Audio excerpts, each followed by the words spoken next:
ChatGPT Plus is free for college students through May. Here's the thing. You've got a lot to do between now and then. Studying for finals, writing papers, trying to keep your life on track. And ChatGPT can help with all of it. It can quiz you for your econ exam, make a study guide from your French notes, plan out your meals and study breaks. It can get really specific on how you like to learn. It can even help you come up with ways to stop procrastinating. So from now until summer break, take advantage of all the ways ChatGPT can make your life easier. Restrictions apply. This is the Roger Stone Show, presented by Colonial Metals Group. A man who's gone through hell, but he's kept going, and he's smart, and he's strong, and people love him. Not everybody, but people love him and respect him. Roger Stone. Now, here's Roger Stone. It's James Flippin filling in for Roger Stone here on this Sunday. I just saw Roger last weekend. It was great. I had a chance to chat with him. I was doing news last weekend. And so to be legit and in form here, Roger, I'm wearing my pinstripe suit to be in line with the Roger Stone experience. And I want to welcome any and all members of the Flip Flock who have made their way over to the Stone Zone. And we've got a lot to do today. Imagine a nation. Imagine a country where there's such a fetish for violence and mayhem from the left. You think of the Black Lives Matter summer, the summer of George Floyd, everything now with Luigi Mangione, kind of bringing that home. Really a weird fetish for violence, but no tolerance for anything but the prosecution and detained gulag experience for January 6ers. We'll talk about that. We're also going to talk about all this stuff about Congress and funding the government and Biden's outrageous pardons here at the end of his pathetic and disgraced career. Also, how about fake news George? Uncurious George Stephanopoulos. We're going to get into that, the lawsuit settlement, ABC News, and I will make a comparison between a well-known film, one of my favorites, and these United States. It's a basketball movie. That's the tease. And connecting then with basketball, we'll have a couple things to say about a well-known coach in the NBA and his really horrific politics. James Flippin in for Roger Stone as we get that much closer to Christmas and New Year's. Happy holidays. Merry Christmas to you and your family. Really appreciate you joining us here on Red Apple Audio Networks as we chat about this whole thing back and forth over funding the government shutdown. How much money should a lawmaker make? $174,000 per year. That's the annual salary for a member of Congress. And they seem to be struggling right now to come up with the money to keep the lights on. And, of course, we know that the government never operates within a balanced budget or follows a responsible spending plan. And we have some audio here from Hakeem Jeffries, the House Minority Leader, who happens to be a New York congressman. And he talked about his frustration with the ongoing negotiation, the back and forth about funding the government. Extreme MAGA Republicans are driving us to a government shutdown. Yeah, extreme MAGA Republicans driving us toward a government shutdown. Well, don't threaten me with a good time. That's what's so amazing about all this talk about government shutdown and funding the government. People seem to act as though when you work in Congress that any of the rest of us care about the concept of government employees, I guess, having to wait for their next paycheck or being put on furlough for a couple of weeks or whatever it may be. These debt ceiling games that we have every now and then, they kind of pop up, it seems like every 6 months. You have constant back and forth among these lawmakers as to, we need more money. We got to figure out how to fund the government. Money, money, money, money, money. And I kind of find it fascinating when you think about it. What's the national debt at this point? What's the national debt at this point? We can actually look it up. It's in the trillions of dollars. And it's been many, many years since the U.S. government came even close to running within its means. So $36 trillion and growing. We actually spend upwards of who knows how much actual percentage, a ton of our operating percentage towards covering debt service, just paying our loans, paying our debt. And yet the government wants to tell us that it needs more money to operate. And furthermore, these various members of Congress in this most recent package that they tried to pass had a pay raise of about 40%. They want to boost their pay about 40% for being members of Congress. Now, that whole thing, right, saying that they should be paid more and the struggle over funding the government and the debt ceiling and government shutdown, it's all an insult, right? Not to anybody's intelligence, because you don't even have to be smart to understand this. You don't have to have a political science degree. You don't have to study economics or government at some university. It's much more simple than that. If you've ever gotten up a little earlier than you wanted to, if you've ever cut back a little bit on your spending, saved up to buy a house, or maybe you're buying a bike for your kid on Christmas, if your job's ever faced tough times, or, maybe your business has had to close due to a lack of sales, you had cash flow issues, take out a loan, maybe inability to make payroll, can't pay your employees. If you've ever faced a situation like that, then you have nothing in common with members of Congress and the U.S. government. If you've ever stayed up late wondering how your bills are going to get paid, or worried about making a mortgage payment, or like I said, hitting payroll at your job, then you have nothing in common with Congress. Here we go. The government's going to shut down. We're going to shut down the government. So, okay, for that moment then, for that week, for that day, you guys can't spend more cash? Well, good, because you've been on a shopping spree for decades and decades, enriching yourselves, enriching your cronies. So if we have to be mommy and daddy taking away the credit card, that's what's going to happen. This ain't some normal movement at this point. This isn't some hem and haw about whether or not some dollar is going to be moved over here, dollars going to be moved over there. This is a momentum. This is a movement. The American people are taking government back. You saw it with everything with the DOGE movement, Department of Government Efficiency, Elon Musk and Vivek Ramaswamy working alongside the incoming Trump administration. Spending and deficit, runaway spending, growth of government, it does nothing except to benefit the bureaucrats and the agencies and the various people who work for those agencies. It does not benefit the average American. So yeah, earlier this week, as we know, there's been all this back and forth among D.C. lawmakers trying to come up with some agreement. And in the original 1,500-page document that would have funded the government or whatever, there was a 40% pay increase hidden in there for members of Congress. Members of Congress wanted their salary increased from $174,000 a year to $243,000.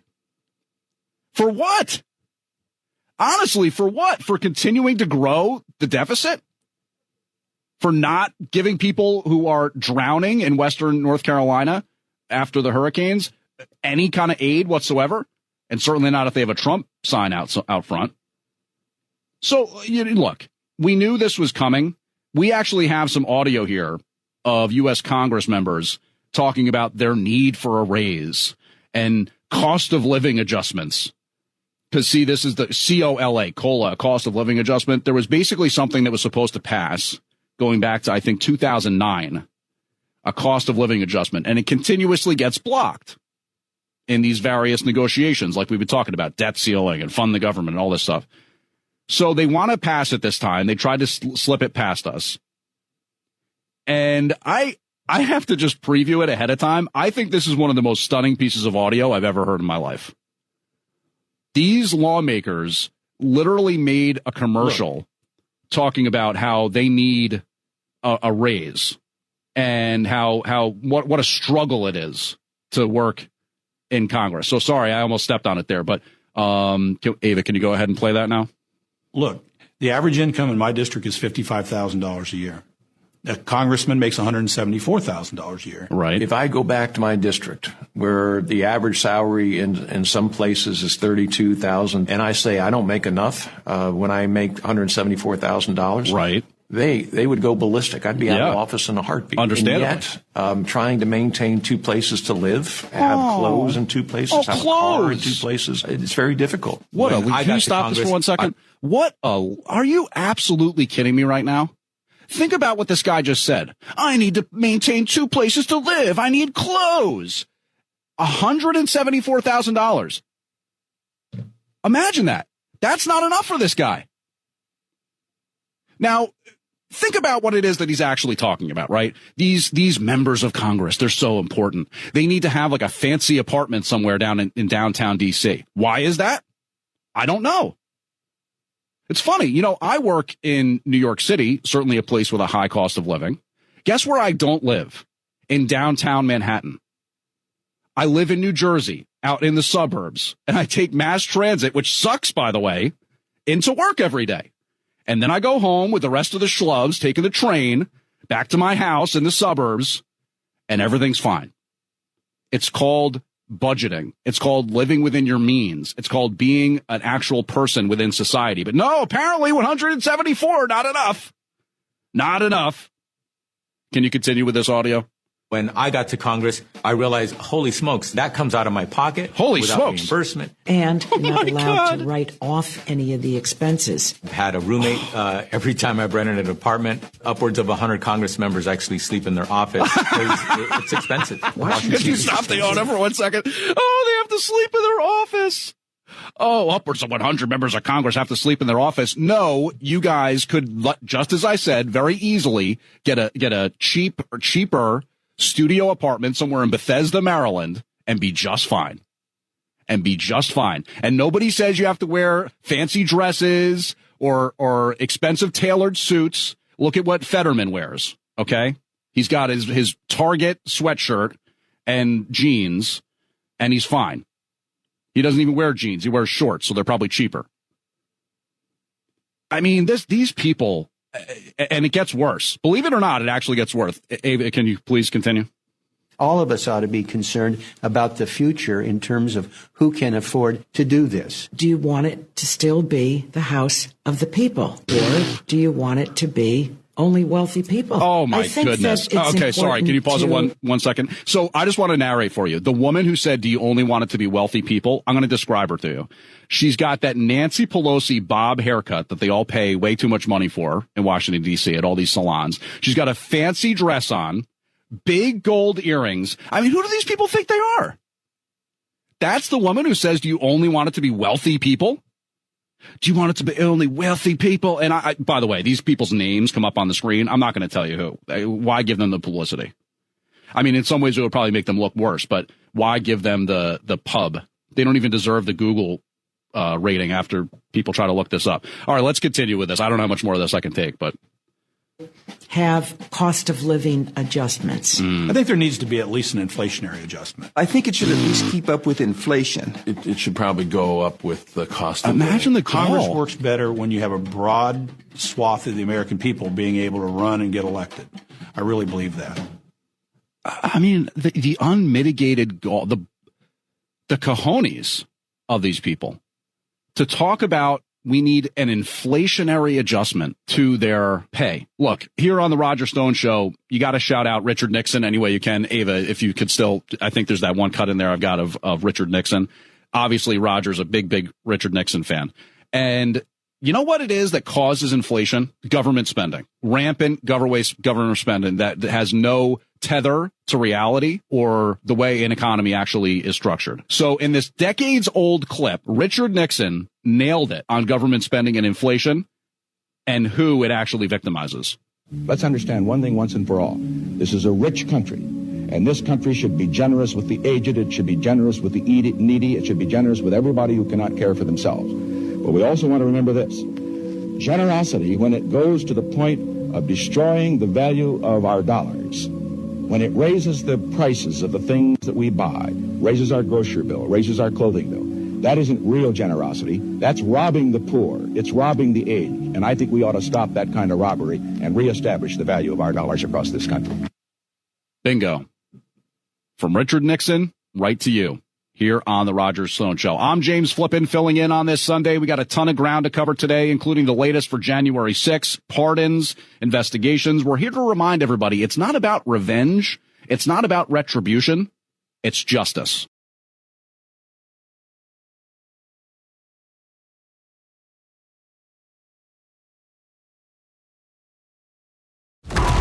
Impact confirmed. The Slayer has been activated.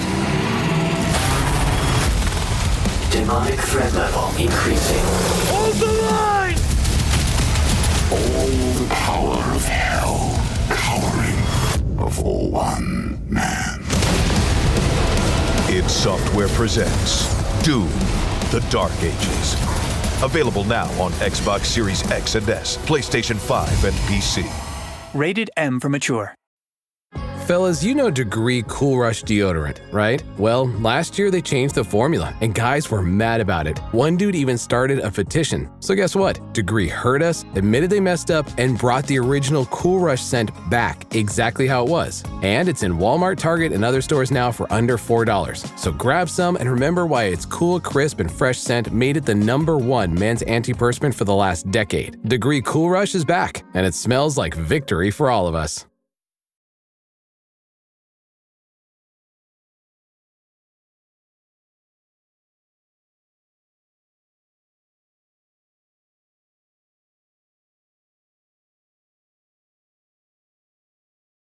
Yes, Nessun Dorma, performed famously by Pavarotti, opera classic.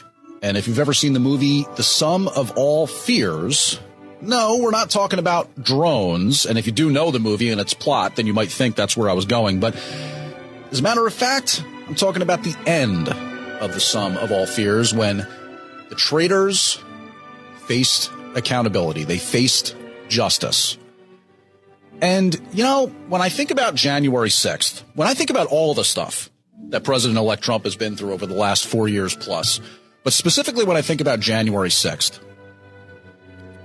I feel as though the most important word you can use is justice. Because a lot of people on the left, they get nervous, they worry when they hear words like revenge, retribution. And by the way, they should, because they have so much to answer for, and so many things that they did wrong, and so many things they did that violated norm and decency, that they have every right to feel that way. By the way, this is James Flippin.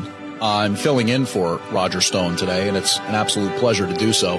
Merry Christmas to you and your family. We're going to talk a lot about January 6th in the upcoming segment, because there is some audio I want to play for you. I want to talk about Kash Patel. I want to talk about pardons, and I want to lay out the case for you that if there's one thing that we can all agree needs to be answered, if there's one thing that we need to get to the bottom of when it comes to what happened over the last 4 years and all the lawfare, it's most certainly January 6th. And of course, we also know that President-elect Trump has vowed to pardon the so-called J6ers, and that's absolutely right. James Flippin in for Roger Stone. We're cooking. We're doing politics. We're talking January 6th and congressional shutdowns. The whole thing. What is it? Merry Christmas to you and your family.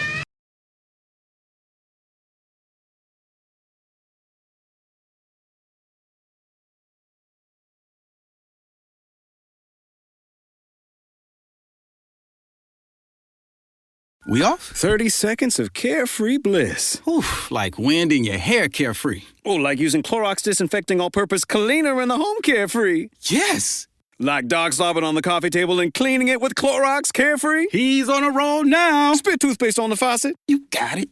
You got it. Peanut butter on the light switch. Oh, spritz, spritz. Spritz, spritz. Clorox, man. Clean feels good. Okay, we're back. Use as directed. This episode is brought to you by LinkedIn. Healthcare professionals can lead their careers with LinkedIn. Discover jobs by specialty, preferred shifts, and even desired salary. From mental health therapists to radiology technicians, it's now faster and easier for healthcare professionals to find the right fit. Learn more at linkedin.com/healthcare. Side effects may include faster job placement, improved work-life balance, and increased career satisfaction.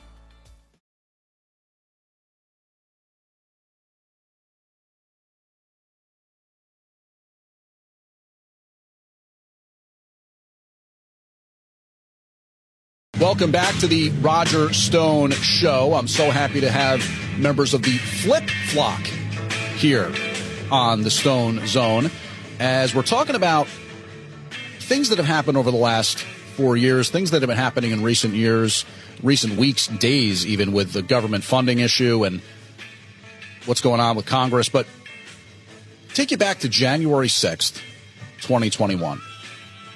In the days preceding the inauguration of President Biden. In recent weeks, we found out there were 26 paid informants in the crowd on January 6th. 26 paid FBI informants. And how many of you know that they were allowed to submit expense forms? FBI spies, FBI informants, extra attachés of the federal police force that were there in the crowd that day were allowed to submit expense forms. I'm reading here from the official documentation of the Inspector General report, or whatever the watchdog was that released a report about January 6th. As previously noted, we also found that another CHS confidential informant who was not tasked with being in D.C. on January 6th entered the Capitol and after January 6th provided information to the field office, including video footage from the Capitol. The field office provided this information to WFO, which subsequently asked the field office to task with attending the inauguration. The confidential informant attended the inauguration and was reimbursed for travel, and for the inauguration itself was only tasked with attending the inauguration. So isn't that nice? Isn't that nice? All the different special little setup government agent spies, moles, if you will, these confidential informants that were totally involved in the setup of the events of January 6th. It was such a set up and planned out event, January 6th, that they were actually allowed to submit expense reports for travel and entertainment. And yet, for some reason, there's continuous outrage about January 6th from people on the left. And what I mean by that is now, conveniently, people in the media, prominent Democrats, they're all worried. They're all really worried that we're actually going to get to the bottom of what happened on January 6th. Because, let's be honest, it's an ongoing unsolved mystery. People will tell you that it was some sort of planned insurrection against the government, but pretty weird that people who are launching a so-called insurrection didn't have any guns. There was supposedly some sort of pipe bomb that was planted there. Never got to the bottom of that, right? Who was it that put that pipe bomb there? So here's some audio from President-elect Trump's recent appearance on NBC Meet the Press, in which he's being interviewed by Kristen Welker. And they talk about the concept of what she sees as revenge or retribution, what many others see as justice. You named Kash Patel to be the next FBI director. Yeah. He has a list in his book of 60 people that he calls members of the so-called deep state. It includes Democrats like Joe Biden and Hillary Clinton. It includes former members of your cabinet, from Bill Barr to Christopher Wray. You campaigned on destroying the deep state. Do you want Kash Patel to launch investigations into people on that list? No, I mean, he's going to do what he thinks is right. Do you think that's right? Do you think that's right, sir? If they think that somebody was dishonest or crooked or a corrupt politician, I think he probably has an obligation to do it. But are you going to direct him to do it? No, not at all. Not at all. We have two great people there. We have him and we have Pam. And Pam Bondi has been like a rocket ship. She's very popular and very good and very fair. And Kash Patel is very fair. I'll tell you, I thought Kash may be difficult because he's, a strong conservative voice. And I don't know of anybody that's not singing his praises. The other day I was watching, and Trey Gowdy, who's a moderate person and very smart and very respected in the party, he's Kash's biggest fan. He said, this is the most misunderstood man in politics. He's great. I guess they worked together on the Russia hoax or something. And Trey Gowdy became a fan. Trey Gowdy. Everybody respects him. And, just like him, others also. I don't know of one negative vote. I don't think he's going to have any negative votes. Is it your expectation, though, that Kash Patel will pursue investigations against your political enemies? No, I don't think so. Do you want to see that happen? If they were crooked, if they did something wrong, if they have broken the law, probably. They went after me, They went after me and I did nothing wrong. And January 6th and the events surrounding it and everything that came out of it, absolutely it deserves a deeper dive. But for those of us who know and can tell what it is that really happened that day, there are people who have been wrongfully imprisoned, treated like the worst criminals you could possibly imagine just for taking part in a protest that day. The height of unfairness. And thankfully, Trump, again, in that same interview, made it clear that he's going to pardon those January 6ers. I'm going to look at everything. We're going to look at individual cases, yeah. Okay. But I'm going to be acting very quickly. Within your first 100 days, first day? First day. First day? Yeah, I'm looking first day. Issue these pardons. These people have been there, how long is it, 3 or 4 years? Okay. By the way, they've been in there for years. And they're in a filthy, disgusting place that shouldn't even be allowed to be open. As well he should. And there's so much more to be answered there. It's as we said, an unsolved mystery, what truly happened that day. But if there's one thing I'm confident about, with Kash Patel taking over the federal police force and with President-elect Trump heading back to the White House, we will get answers on that. The alleged killer of the United Healthcare CEO, Luigi Mangione, big celebrity on the left these days. Why? Well, he's anti-capitalist. And that generates a lot of love from communists, from Marxists. Oh, imagine that. And Luigi Mangione, I guess, he's also got dark hair. He's tall. He's considered good looking. So, he's a big famous guy when it comes to the left wing of the political party. And we're going to talk about that, the fetish for violence, and how there's some other people out there that are doing a good job standing up for decency, and standing up for the sanctity of human life. You know who is not doing any of that? Senator Elizabeth Warren, Congresswoman Alexandria Ocasio-Cortez. It's all part of a violence fetish, an obsession with race, an obsession with lifting up poverty as something virtuous. It's really sick. And we're going to talk about that when we come back. James Flippin filling in for Roger Stone on The Roger Stone Show.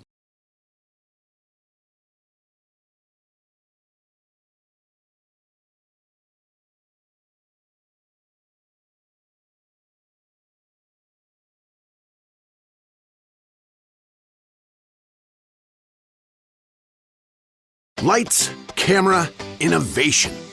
Walt Disney Studios chose advanced 5G solutions from T-Mobile for Business to transform the movie-making process. Together, we kept a remote production hub in Hawaii in sync with a team in California to bring Lilo and Stitch to theaters this summer. This is picture-perfect collaboration. This is Walt Disney Studios with T-Mobile for Business. Take your business further at T-Mobile.com/now.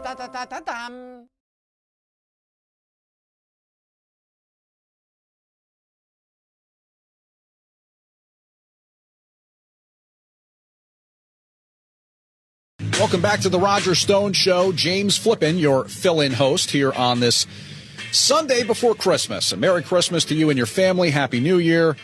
Happy Hanukkah. Hope everybody's having a great weekend. And we really enjoy the chance to fill in for Roger here on the Red Apple Audio Networks. So a big story here, both in New York City and elsewhere, has been the cold-blooded murder of United Healthcare CEO Brian Thompson. And since that time, a suspect has been identified and arrested, Luigi Mangione. And as has happened in some of these cases before, the celebrity cult of personality response has been to kind of make this guy Mangione out to be an anti-hero, or depending on your perspective, just a hero, in the sense that there are some people who say the healthcare industry is broken, the insurance industry is broken, it's way too hard to get coverage, people's surgeries are denied and coverage is denied and medicines cost too much and all this. legitimate complaints, right? Everybody's got a right to feel a certain type of way about the healthcare system in the United States. And yet this guy, Mangione, allegedly, sort of took matters into his own hands, and as a form of terroristic protest, he's accused of shooting this CEO, Brian Thompson, a guy who oversaw the country's largest healthcare company. And if you think about the way things have gone in recent years, the suspension of cash bail, and here in New York, some of the way we don't do things like discovery between legal parties in certain cases because there's fear of exposing witnesses and stuff like that. You have to say there's been a real focus in terms of policy on sort of protecting criminals. People who are actually accused of crimes. It's very important to the political left that their rights be protected. And in this case, like with Mangione, if people actually go so far as to carry out violent crimes and means to an end, well, whatever they're after, whatever they really mean to accomplish, that's the most important thing, not the violence. And you've seen it, right? You've seen Mangione has been celebrated on some corners of the internet as some guy who's almost like a Robin Hood type. You've even seen some elected officials, and we'll get to that, praising Mangione, more or less. And, like some of this comes down to, there was the guy Tsarnaev, is that how you pronounce his name? The bomber of the Boston Marathon. He had dark hair, considered good looking, got the cover in Rolling Stone. Sometimes it's as simple as that. And Luigi Mangione, 26 years old, tall guy, dark hair, strong facial features. People find him attractive. But the extent to which this celebration of violence and saying it's okay to hurt somebody else to get your way, especially politically, is really sick. And it really can't be called out enough in terms of how this is all happening. On the other side of the coin, despite what you may hear or think or, the sort of alarmist nature that comes with what I do, which is talk radio and calling attention to some of the more outrageous and extreme aspects of things. Just a reminder, there are plenty of good people out there who do not subscribe to this worldview. And one of them just happens to be this guy, Robert Sterling. Now, I don't know Robert Sterling. Hadn't heard of him before. It turns out that he's an investor, a chief financial officer. He founded EV Partners. And he shared a message on X recently, Robert M. Sterling, where he said, look, this guy, Brian Thompson, from Jewell, Iowa, population 1,200, he went from that small town to leading 140,000 employees and overseeing $280 billion of revenue at one of the world's most vital companies. His mom worked as a beautician, his dad at a grain elevator. And then this guy, Sterling, goes on to say his parents were probably very proud when he graduated valedictorian of his 50-person high school class. He played basketball. He played the trombone. He was homecoming king. He worked in soybean fields and meat processing plants during the summer, and then met his future wife at the University of Iowa. By all accounts, he was smart, hardworking, funny, and a thoroughly decent man. Father of 2 kids, by the way. And the author here, Sterling, concludes this guy, not the person who murdered him in cold blood, was everything right and good about America and the American dream. And then he says, may his memory be a blessing and an inspiration to all of us. Some people of a prominent nature, however, who kind of take a different perspective on that. Well, how about someone as prominent as Senator Elizabeth Warren, Pocahontas? Elizabeth Warren wants you to know that some very, very intellectual, some very, very put together and well-read individuals don't necessarily see it the same way that X message saw it. So look, terrible for individuals, but stop and think overall about the social contract. You know, part of the deal in how we've kept this democracy, this economy, this country on a fairly steady path for more than 200 years has been that those at the top pay a little more in taxes, are a little less rich than they otherwise might be, and everybody else at least gets a chance. Yeah. And what happens when you turn this into the billionaires run it all is they get the opportunity to squeeze every last penny. Yeah. And look, we'll say it over and over. Violence is never the answer. This guy gets a trial who's allegedly killed the CEO of United Health. But you can only push people so far. And then they start to take matters into their own hands. Yeah. And that audio courtesy of MSNBC. How about Alexandria Ocasio-Cortez? New York Congresswoman, certainly a star of the left on social media and elsewhere. Here she is in a video, looks like it was taken from the steps of the Capitol building or maybe somewhere down in D.C., where she also appears to condone violence. It's really important that we take a step back. This is not to comment, and this is not to say that an act of violence is justified. But I think for anyone who is confused or shocked or appalled, they need to understand that people interpret and feel and experience denied claims as an act of violence against them. People go homeless over the financial devastation of a diagnosis that doesn't get addressed, or, you know, the amount that they're going to have to cover with a surprise bill and things like that. And when we kind of talk about how systems are violent in this country, in this passive way, our privatized healthcare system is like that for a huge amount of Americans. I mean, I did not have health insurance until I got elected to Congress. And again, you hear in that audio there, you heard it with Elizabeth Warren as well, some sort of cursory, oh, of course it's wrong. Of course it's wrong to shoot somebody dead, shoot them in the back while they're just doing their job. Yeah, it is wrong, unequivocally wrong. And whatever happened to the idea of nonviolent change? You know, the importance of nonviolent methods of achieving change seems to be totally lost to these two people. Two people who undoubtedly ad nauseum in the run-up to the election in November talked about the importance of democracy and the sanctity of democracy. But yet they're more or less winking and nodding and saying, no big deal that this guy got shot to death and that two kids won't grow up without a dad and that the family of Brian Thompson has to live with the pain of knowing their family member was murdered in cold blood. No big deal because people don't like their health insurance program. I mean, how sick is that? And yet we shouldn't be surprised. Why should we be surprised? We talked about the way cashless bail and, you know, downgrading mandatory charges for violent crime, things like, you know, mugging people and robbery, stuff like that is more or less okay these days.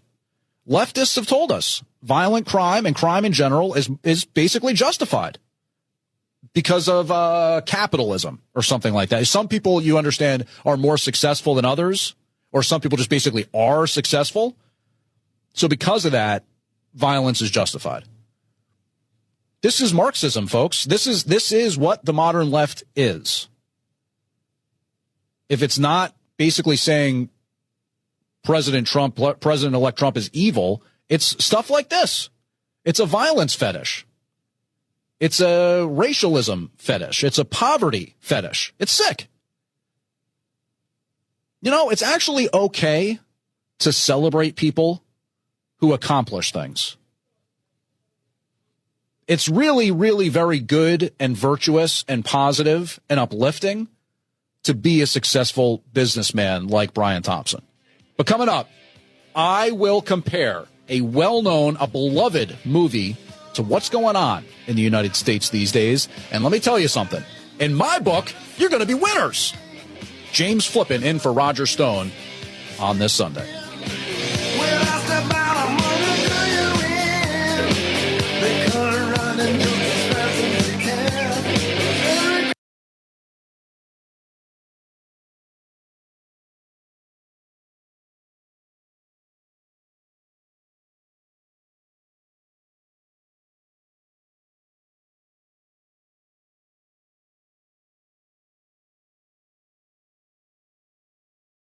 Faraday presenta Ojos con Alergia y Picazón contra el jardinero. Y el ganador es Faraday Extra Fuerte. Para aliviar la picazón de los ojos por alergia, actúa más rápido y supera a Claritin y Flonase aún a las 24 horas. Faraday, adelante.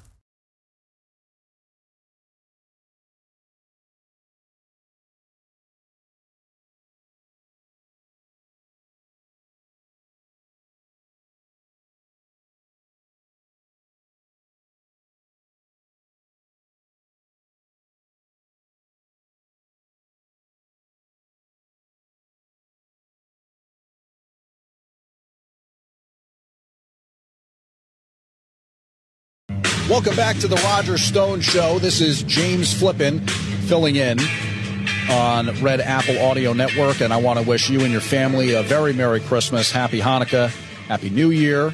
Hope you got some fun things planned with family and friends in the upcoming days, but we still got some work to do here. And what about this? We said we were going to talk about one of my favorite movies, a movie that I feel very interestingly, in a way, connects to what the U.S. is right now, which is a team in need of coming together, a team in need of winning, and yet certainly not an underdog.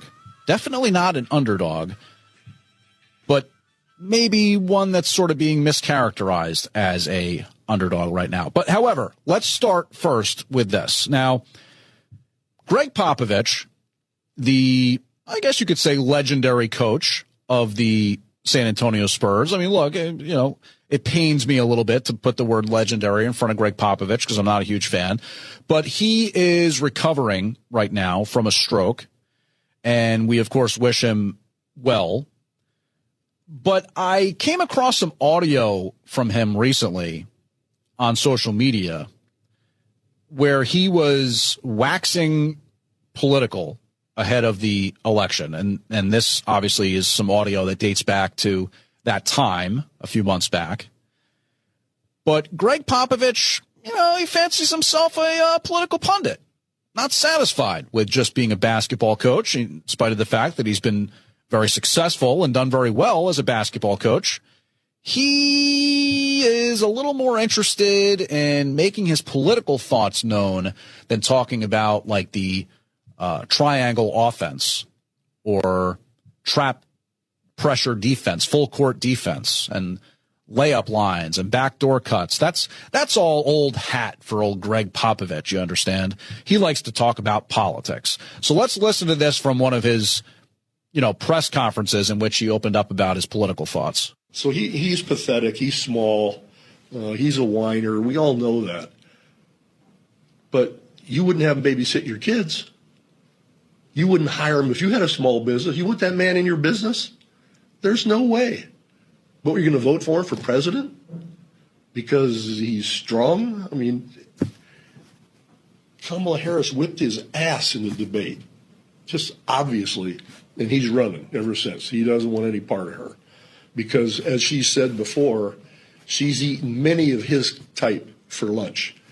As an attorney general, as a prosecutor, he's a small fry compared to some of the people she's gone after. And he knows it. So all he can do is cut people down, and do what he does. We've all seen all that kind of stuff. And I just want to say, apropos of really nothing here, except for the fact that I'm going to get into this basketball movie in a second, I just want to note how annoying it is that a guy like Greg Popovich feels the need to do that at a sports press conference. I mean, imagine, right? Imagine I'm here hosting my political talk show. My job, by the way, researched, thought out opinions on a network that's designed for that sort of content. And then all of a sudden, while that's happening, I say, you know what? The San Antonio Spurs are not using Victor Wembanyama properly. It's not like the good old days of David Robinson and Tim Duncan and Manu Ginobili and Tony Parker. Darn it, I watched Patrick Ewing up close and personal for years as a fan of the New York Knicks, and I know for a sure that Victor Wembanyama is not being properly, I mean, again, who would care? Like, why would anyone care here on these airwaves if I was going to wax political or really opinionated, I should say, about sports? It's a time and place issue. You understand? And if there's anyone that seemingly doesn't understand that, it's Greg Popovich. Just focus on the basketball, Greg, and also focus on getting well. We do wish him well, but we really, really consider his political opinions stinkers. You know what was not a stinker and is not a stinker? The movie Hoosiers. One of my all-time favorites. If you're looking for something to do with the kids in the coming days, and maybe the weather won't be so nice, and it's an opportunity to stay in and watch a movie, if they haven't seen Hoosiers, that's a great one to fire up. So let's set the background a little bit. Hoosiers, I think in some ways, is misdiagnosed as an underdog story. But it wasn't really. Not when you think about it. That team, the high school team in that movie, the basketball, they had Gene Hackman as their coach. Now, he was a college-level coach who, due to a little misunderstanding with a player and maybe some player getting punched, had to coach high school. Huge advantage, though. I mean, you're talking about massive advantage for a high school team to have a successful college coach like that. So, that's one. Also, all these players on the team, granted it was a smaller squad, but they're all from Hicksville, Cornfield, Indiana. So they're literally born and bred to play basketball. Just like Argentinian kids playing soccer, Dominican kids playing baseball, the Toronto suburbs, they're playing hockey. Where should we go for football? Florida, Texas, these kids are born and bred for those sports. In this case, these kids are basketball.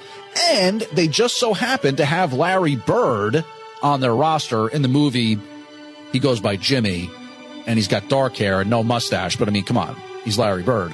And the most supportive, loving fans you could possibly imagine. They had specials where you got your hair cut free if the team scored over 50 points, and you get the free lunch for the team, and they're on the bus, and everybody's waving the signs. So, no. Not really underdogs, but they still had a lot to overcome. They had a lot that they had to do to win. They had to come together, they had to listen to their coaches, and they had to band together to come out on top. And that's what this is here in the United States. That's us. That's us. But we can do it. We can accomplish it. It's just like Gene Hackman said. In my book, you're going to be winners. In my book, we're going to be winners. It's about good defense and good passing and good hard work and sweating it out in practice and out on the hardwood. And you got to stay sharp, right? Got to stay sober. Coach Shooter, drinking a little bit too much, can't have it. We can't got to keep our eye on the ball. And, of course, Gene Hackman, he's got his love interest, right? The head coach. You need your partner at home. Got to have that loving support. It's all right there, folks. A so-called basketball sports film. And then at the end, you got the slow zoom out showing the championship banner. Well, that's the statue of President Trump that our future Americans will put up in federal D.C. And remember what Trump said, right? Remember what the president said once upon a time. Just like he was Coach Gene Hackman there, Coach Dale in the locker room. He said, you're going to get sick of winning. We're going to win so much, you're going to get sick of winning. That wasn't a throwaway line. A lot of people think that was a bombastic, hyperbolic, throwaway line from the president, but it wasn't. What does it mean, get sick of winning? Well, it's not so easy to change the system, It's not so easy to stop rampant deficit spending or wasteful, bloated government that does nothing for many but much for few and has convinced people, and many in the legacy media have no problem carrying their water. But what's wanted by the masses, what's wanted by the majority, is very much not desired by the people winning under the current system. Talking about government contractors and K Street lobbyists and career politicians, people who serve in Congress, let's say, for 30 years.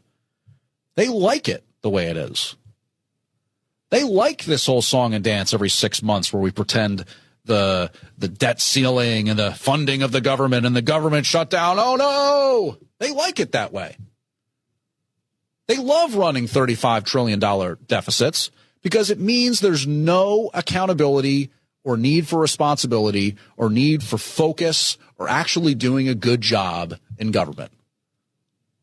But that doesn't work for the rest of us. So here, starting up in 2025, President-elect Trump coming back into the White House, MAGA coming back out on top. It's time to get to work. It's time to stay focused. It's time to win. And in my book, you're going to be winners. In my book, we're going to be winners. Okay? James Flippin in for Roger Stone here. When we come back, we're going to do some more on, we talked about the way crime has been responded to by the left, and we talked about Mangione. I want to talk about what's going on with Walmart. They're wearing body cams. We've also got some stuff we want to talk about on the health front. Make America healthy again. We're going to talk a little bit about that. And we've got some audio about red dye. Very, very interesting in terms of thinking about this red dye stuff. And, of course, another school shooting.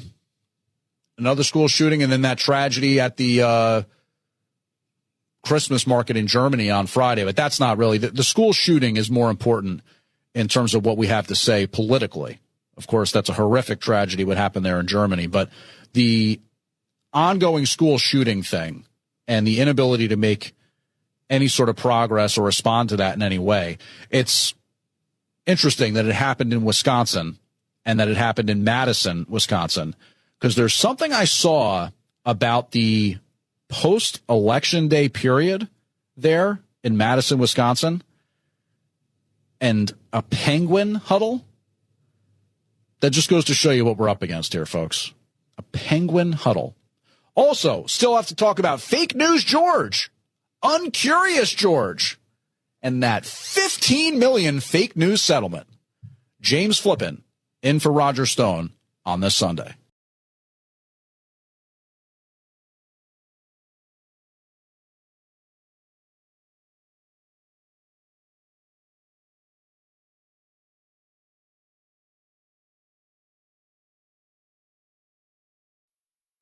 This episode is brought to you by Principles. Are there limits to the U.S. government's debt growth? What will happen if the debts are not curtailed? What should policymakers or investors do? Those are urgent questions that legendary investor and New York Times bestselling author Ray Dalio addresses in his new book, How Countries Go Broke: The Big Cycle. The book comes out in June and is available for pre-order today, wherever books are sold.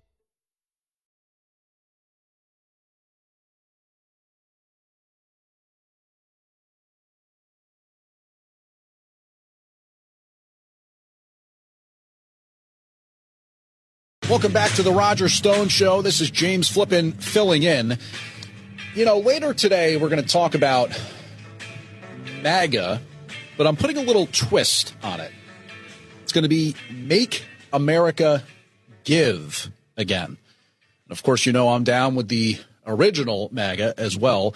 And we'll do a little MAHA, Make America Healthy Again. That's something we're going to do also. But given that we're coming up against a new year, and given that 2025 is going to mean Trump's return to the White House, a second term for Donald Trump, it's time for the return of the nation's 45th, soon to be 47th president. It's Trump time.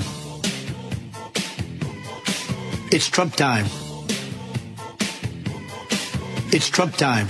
Oh, yeah, that's right. Trump time, baby. I love it. And That's going to mean good things. It's going to mean good things for a number of different things. Hopefully the economy, hopefully pushing down inflation by reducing the cost of energy. That's something that Trump talked about a lot on the campaign trail. But also, there's going to be a focus on hopefully making America healthy. And, you know, this stuff gets very controversial. People say, I don't want my Doritos taken away. I don't want RFK Jr. coming for my Twinkies. I don't want RFK Jr. coming for my yogurt. Uh-oh. Yogurt? Apparently those really sugary yogurts might get targeted under the new health administration. But that's fine. I've actually moved on to plain yogurt these days. But something as simple as red dye. How often do you think about the dye that's in the foods that you eat? You would think that it shouldn't be a concern when you have things like carrots and raspberry juice and beet juice and all these other things that could be used for dark dyes.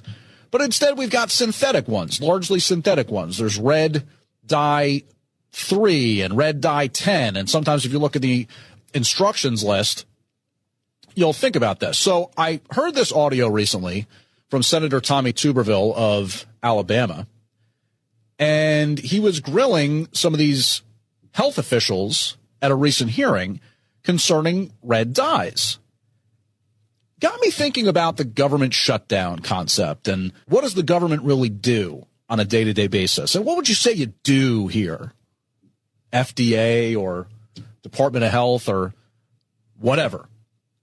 Let's take a listen to this audio because I just want to highlight how sometimes the things you might count on happening or the things you think should happen are not what's happening in the halls of government. The FDA has a position that food coloring like 40 are safe for kids' ingestion. Do both of you stand behind that, Dr. Caleb?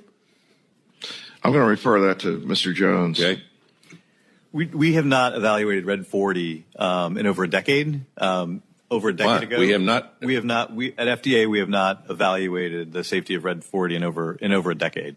So over a decade, that was the conclusion that FDA made. We are in the process of evaluating Red 3, and you may want to comment on that. Well, let me say this. Red 3 has been known to cause cancer in cosmetics, but we still allow it to be put in our food. I don't understand that. Go ahead. So Red 3, we have a petition in front of us to revoke the authorization for it, and we are hopeful that within the next few weeks we will be acting on that petition, and a decision should be forthcoming. So there you have it. Kind of an exasperated tone from the senator as to why not? Why aren't we looking at red dye 10? And if red dye 30 has been shown to cause cancer, what's it doing in foods? We got so much more to do. James flipping in for Roger Stone.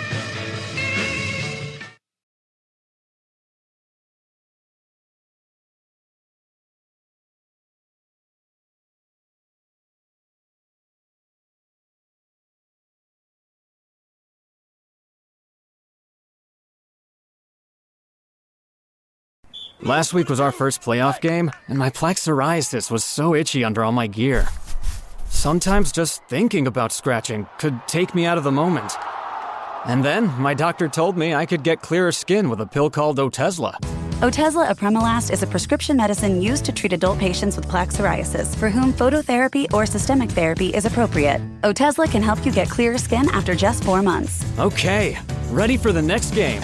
Talking to my doctor about a pill was a total game changer. Don't use Otezla if you're allergic to it. Get medical help right away if you have trouble breathing or swallowing, swelling of the face, lips, tongue, throat, or arms. Severe diarrhea, nausea or vomiting, depression, suicidal thoughts, or weight loss can happen. Tell your doctor if any of these occur and if you have a history of depression or suicidal thoughts. Live in the moment. Ask your doctor about Otezla. Call 1-844-4-OTEZLA or visit Otezla.com for prescribing info about cost, and more.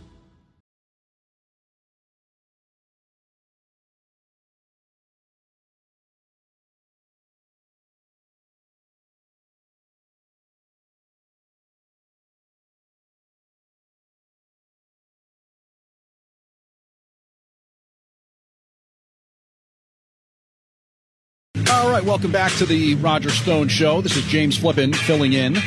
And and a Merry Christmas and Happy New Year to all of our listening audience here on Red Apple Audio Networks. So how about this? The Yankees are bringing in Cody Bellinger. They just swung a trade with the Chicago Cubs to bring him in. And we already know that the New York Mets signed Juan Soto to a massive contract. What about these opt-outs in these Major League Baseball contracts? Are you aware of this? Basically, with baseball, the contracts are all guaranteed, right? The team that signs the guys to the contracts, they can't get out from under it if the player stinks. If he was Babe Ruth one season and the next season he's Bob Uecker, it doesn't matter. They can't cut him. They can't get out from under it. Or if they do, they're still going to pay that money. But there's these opt-outs in contracts where basically the player says, oh, okay, I had a really good year, and now I'm going to leave to go make some more money. But by the way, if I stink, like I said, there's nothing you can do about it. So the Players Union really did pretty well for itself with these opt-outs. And then this is a story. There was a 18-year-old freshman at George Mason University in Virginia who was arrested this week for allegedly plotting a mass casualty attack on Israel's general consulate in New York City. Apparently, this guy described the consulate as a gold mine of targets. And that's according to a report in the Washington Post. The defendant, allegedly instructed an undercover FBI agent to target the consulate with explosives. The defendant, identified as Abdullah Ezeldin Taha Mohammed Hassan, an Egyptian national. And that story brought to you by the importance of being lectured by Marxist Dems about making sure to always avoid stereotypes. All right, so we've been talking about stuff regarding health, and there's some issues there that I'd like to get into at some point, potentially concerning what we're learning about ivermectin and some of the lies that were told to us concerning COVID-19 and the push for the vaccine and how that will potentially be addressed with the incoming Trump administration. But one of the things that I had to touch on here was this school shooting, this tragic, I mean, they're all tragic, but these unending school shootings. And the most recent in Madison, Wisconsin, at a private Christian school. If you've ever heard me on these airwaves talk about these school shootings before, I really find the lack of response from any elected officials unconscionable. And trust me, I'm not one of these people that's going to come out and say, gun control, gotta have gun control. Why don't we have gun control? Because we do. There's plenty of laws concerning the proliferation of guns and what rules you're supposed to follow when it comes to the use of guns. By the way, murdering somebody, not okay, whether it's with a gun or whatever, okay? And despite what people will tell you about the United Healthcare CEO's murder. But, you know, my position on this, what I'm talking about in terms of no direct action is, why don't we have the National Guard in schools? Why aren't there National Guard soldiers? Let's say 3 to a school. Keep it modest. 3. You got a little tiny little battalion, and I guess if it's a big enough school, maybe you got to go to 6 or something like that. But let's give them a little bit of a fighting chance if some wacko kid shows up with some gun, a long gun, let's say, that could really do some serious damage in terms of its round count, its magazine, whatever. Get the National Guard in there. If it was Islamists doing these school shootings, if there was just people rolling up, let's call them 18-year-old Egyptian nationals, and they were shooting up schools, you know what would happen? They'd have the Army or the National Guard, they'd have the military in some way, shape, and form responding to these schools. But because it's some poorly emotionally adjusted kid that's doing it, people are like, oh, there's nothing we can do. Oh, it's just so terrible. And parents, by the way, what are they? I mean, they're supposed to keep sending their kids to these places. And every given day, you heard it after this particular shooting in Madison, Wisconsin, parents basically saying it's just something I pray doesn't happen every single day. How about this one for any Democrats that might be tuned in right now, and maybe they are, I don't know. What if there were some white supremacists carrying out these shootings in schools all the time? Or just once? How about just once? you would have the military in every single school as a response. Trust me. I mean, it's not even a question. If anything other than just one of the kids that happens to go to school there were the ones doing it, we'd have a much more hardened security response. Doesn't make any sense to me. But in Madison, Wisconsin, the city government of Madison, Wisconsin, this is the kind of stuff they do worry about. This is the kind of thing that they make time and prioritize in the city of Madison, Wisconsin. This is a email that was sent out December 2nd, okay, concerning a post-election affinity group processing space for December 12th. And I'm going to read from this email concerning a penguin huddle. A penguin huddle. Post-election affinity group processing space. Join the penguin huddle. A post-election affinity group processing space for December 12th. What day was that? December 12th was a Thursday.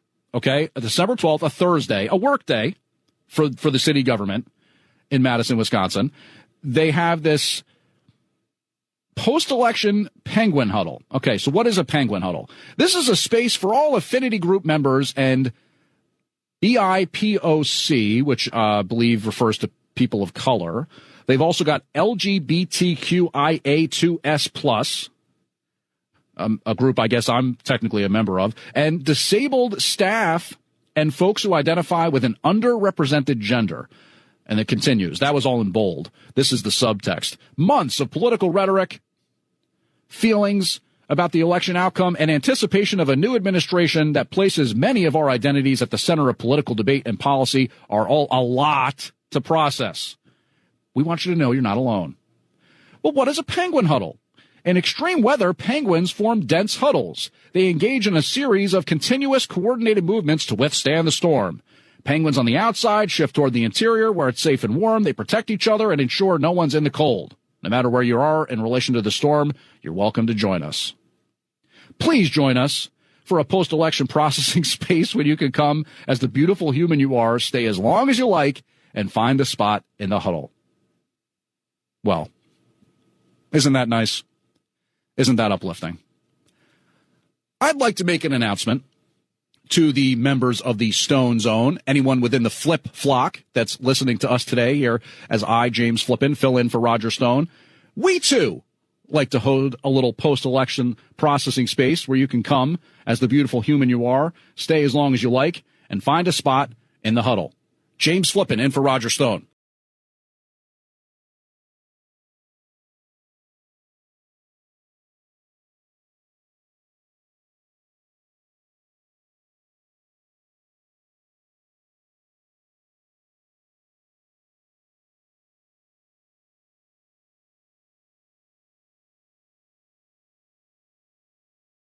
This podcast is supported by Progressive, a leader in RV insurance. RVs are for sharing adventures with family, friends, and even your pets. So if you bring your cats and dogs along for the ride, you'll want Progressive RV insurance. They protect your cats and dogs like family by offering up to $1,000 in optional coverage for vet bills in case of an RV accident, making it a great companion for the responsible pet owner who loves to travel. See Progressive's other benefits and more when you quote RV insurance at Progressive.com today. Progressive Casualty Insurance Company and Affiliates. Pet injury is an additional coverage and subject to policy terms.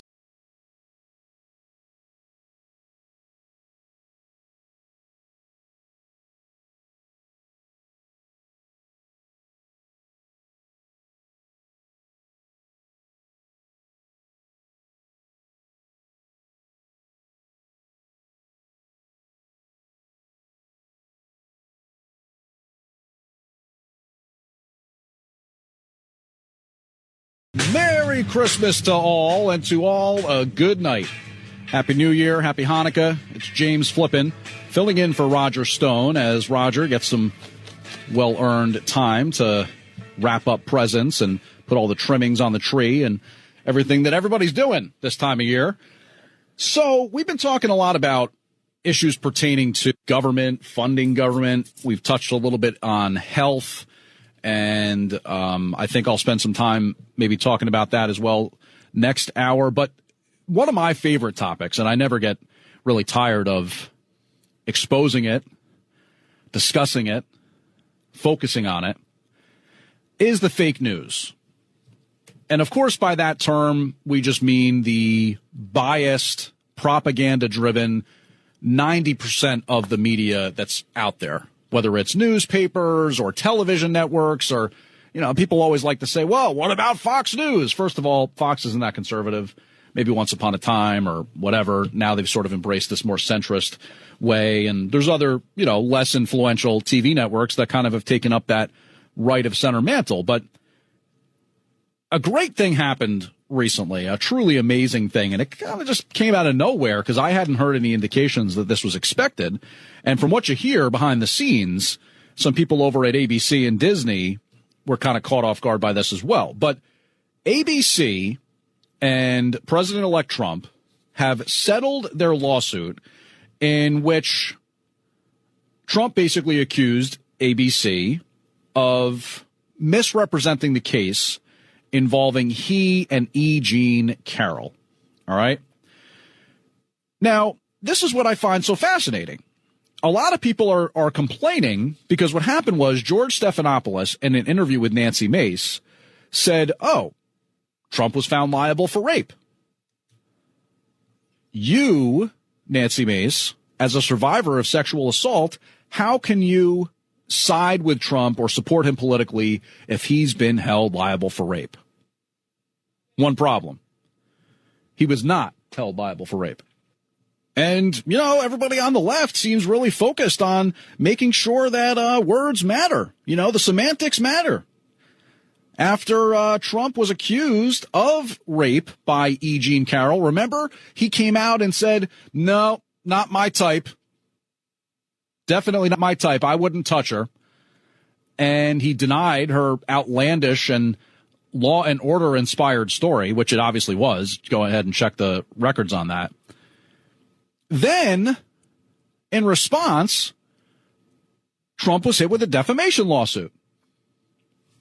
So isn't it fitting? Isn't it just altogether very, very appropriate that George Stephanopoulos' rep is in tatters here, and he and ABC owe $15 million for a Trump library, of all things, because they lied.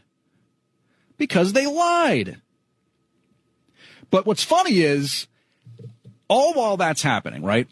All while a place like ABC continues to be branded as the propaganda mill that it is, you're seeing this response from Democrats and people on the left that somehow, some way, they're concerned that they're losing the game when it comes to the media.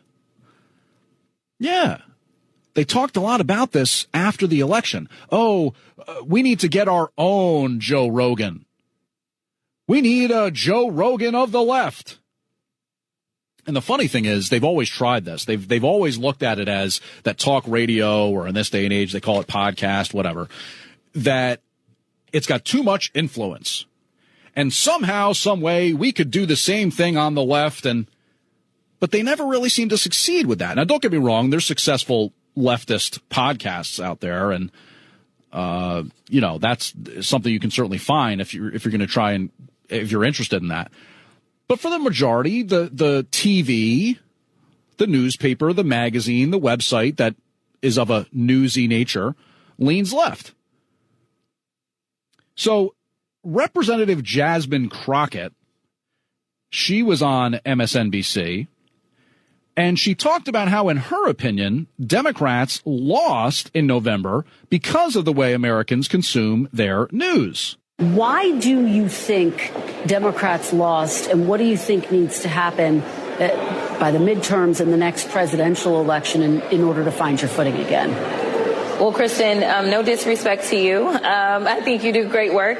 But the reality is that those that tune in to traditional news sources, they absolutely went for us. And we know that the standards that you have to live by as an actual journalist are completely different from other platforms. And so we know that we were winning for those that were tuning into the traditional news sources. But when it came down to people getting their news from places that really aren't even news sources, they were going for Donald Trump by 19 points. And that is exactly why we lost. The reality is that we're going to have to play in spaces that we've never never had to play and make sure that we're communicating in all ways. Unfortunately, we can't just rely on the mainstream media to get our message across. Yeah, that's the problem. It's the way Americans get their news. We can't just rely on the mainstream media. Kind of fascinating when you think about it, the way that Jasmine Crockett formulates that whole argument. She's admitting that the only reason the Democrats are able to advance so much of their loony positions is because they've got home field advantage. They rely on all that propaganda. They rely on all that fake news. They rely on the lack of other opportunities for people to get information. And yet things have changed. And I've said it before. Thank goodness that Elon Musk purchased X. Because without that, I honestly don't think Trump would have been able to win. Without there being at least some legitimate channel of information in the internet information age that could be able to at least discuss and confront some of that bias we're talking about here, it wouldn't have happened. And yet, Rep. Jasmine Crockett wants to talk about how we can't just rely on the mainstream media because of the way people get their news from other platforms. She's really kind of trying to delegitimize other places, and you heard it there in her comments. She's saying, well, there's legitimate news sources and illegitimate news sources, and that's their game. That's how they like to play. We can't actually beat Donald Trump in the ballot box, so we're going to disqualify him as a candidate. We don't actually expect whoever it is to get more votes than him, so we're going to try to kick him out of the race.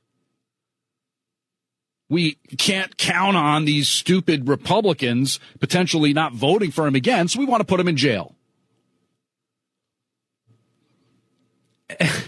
And it's not just on, the halls of Congress where you hear this kind of stuff from somebody like Rep. Jasmine Crockett. On various news organizations, you hear these same arguments being made. Scott Jennings is a guy who, on CNN, he really fights the good fight. I actually thought he would have been a great choice for press secretary, but who knows? Maybe he had no interest in the job, and, I certainly hope the woman who is going to be press secretary does a good job. Really fights the good fight on CNN, and that's a tough place to do it. I mean, MSNBC, it would be like a fool's errand, but at least CNN tries to pretend like it's sort of on the up and up. So Scott Jennings is kept there as a guy who basically every now and then can say, what did you just say? But here he is, Scott Jennings, interacting with a woman who was a guest and was trying to make the point that fake news doesn't exist, or that, somehow news organizations are actually biased in favor of Republicans. What media are you talking about that's anti-Trump? You're not familiar with the anti-Trump media? You're not familiar with the fact that you guys control for everything of from all podcasts? the things I've heard you say out here, that might be the nuttiest. Scott, believe me, there's plenty of anti-Trump media. Scott, I'm trying to pay what I'm basically trying to say is that you guys have taken... Again, you've heard it before. When George Bush won in 2000, when Ronald Reagan won prior to that, oh, it's talk radio. Oh, no. Okay. So Reagan, it would have been probably talk radio. They said, oh, here's the reason why talk radio. It's just getting them a boost. That's why Reagan won. And then for Bush, it was Fox News, right? Oh, well, the proliferation of Fox News, it's just Fox News and everybody watches that. And that's the reason they won. And then this time around now, they're trying to say it was podcasts. Oh, okay. It was just podcasts, Joe Rogan and whatever. Notice anything to try and take the focus away from their bad policies. Anything to try and say, not our fault. Wasn't us. But here's the thing. $15 million. We're so sorry. President Trump, ABC News. We're so sorry. Signed ABC News. We're so sorry. Signed George Stephanopoulos. That's just music to my ears. And let me tell you something. When I read that George Stephanopoulos was furious, beside himself, ready to quit as a result of all this. Hilarious. That's great. Because here's the thing, George. You are not the bastion of balanced news coverage that you like to pretend you are. You're a fake news propagandist, and you got called out, you got caught, you lied, and now you got to pay. That's just the way it is. Next hour, we're going to talk Biden pardons, we're going to talk the subways, and we're going to talk Pete Hegseth. James Flippin filling in for Roger Stone.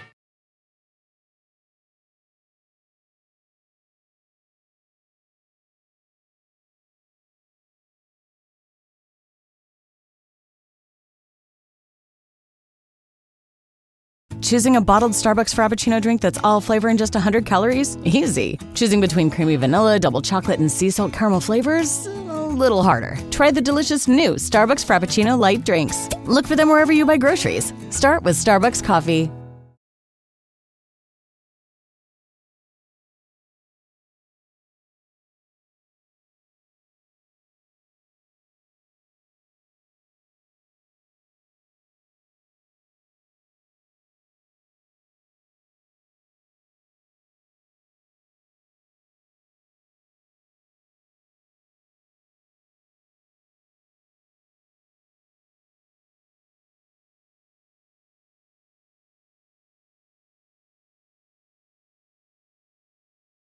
Welcome back to the Roger Stone Show. James Flippin in on this Sunday, and what a pleasure it is to be in here filling in for Roger.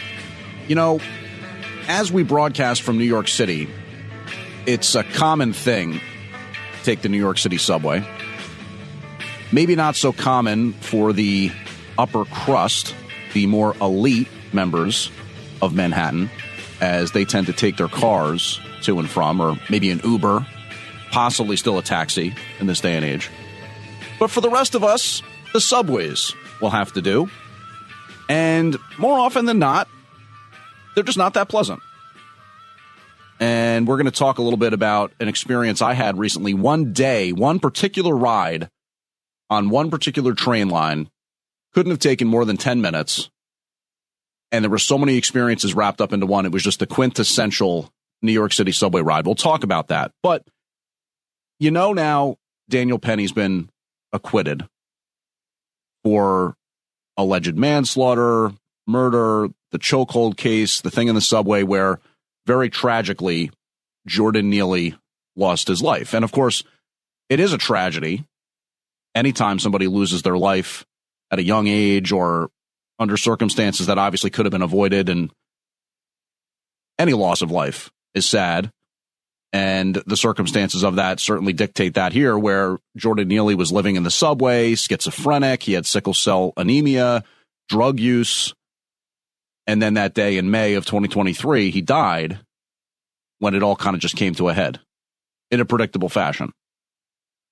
So Daniel Penny acquitted, and yet Jordan Neely's dad, who seems like a real peach of an individual, by the way, Jordan Neely's dad is suing Daniel Penny, looking for money, because of the fact his son died from sickle cell anemia, drug use, and schizophrenia, dehydration, all that, everything that comes with that. And especially galling about this is that, from all accounts, Jordan Neely's father was not a major force in his son's life. Matter of fact, I read a report, if you could think back to when the Daniel Penny case first emerged and Jordan Neely's death first became publicized, various news outlets wanted to focus on Neely's past as a Michael Jackson impersonator, sort of downplaying what happened that day, right? Because the account from witnesses, the account from Penny is that Neely was ranting and raving and being violent, and or not directly violent, but threatening violence, saying he was going to kill somebody. He didn't care. He was going to kill somebody today. He didn't care if he spent the rest of his life in jail. And that's when Penny jumped into action. But by all accounts, Jordan Neely's dad was not a good dad to him. Now, look, maybe Jordan Neely's the circumstances of his life made that hard for a father to be a good parent. I think a lot of people could probably identify with that in the listening audience. But supposedly, when Neely was a Michael Jackson impersonator and doing his down in the underground, Shimona, his father would then say, hey, I want some of that cash. I don't know, living under the same roof, you're living here, my house, I'm going to have some of that cash. So, hey, Jordan Neely's father, nothing if not consistent. Because here's this high-profile case where his son dies down in the subway, and he figures, I got to get some cash. And, you know, before the verdict had even been announced, before the trial that ultimately acquitted Penny had even concluded, Jordan Neely's dad had lined up this lawsuit and announced this lawsuit in a press conference. So it got me thinking, anybody out there who's a fan of television sitcoms, if you grew up in the 90s like I did, or you're familiar with this particular aspect of pop culture, The Fresh Prince of Bel-Air kind of kicked off the career for Will Smith in many ways, outside of his music. And there was an iconic moment within that show where Will Smith's character, the Fresh Prince of Bel-Air, didn't have a relationship with his father. He had come from Philadelphia to Los Angeles and then reunited with his father.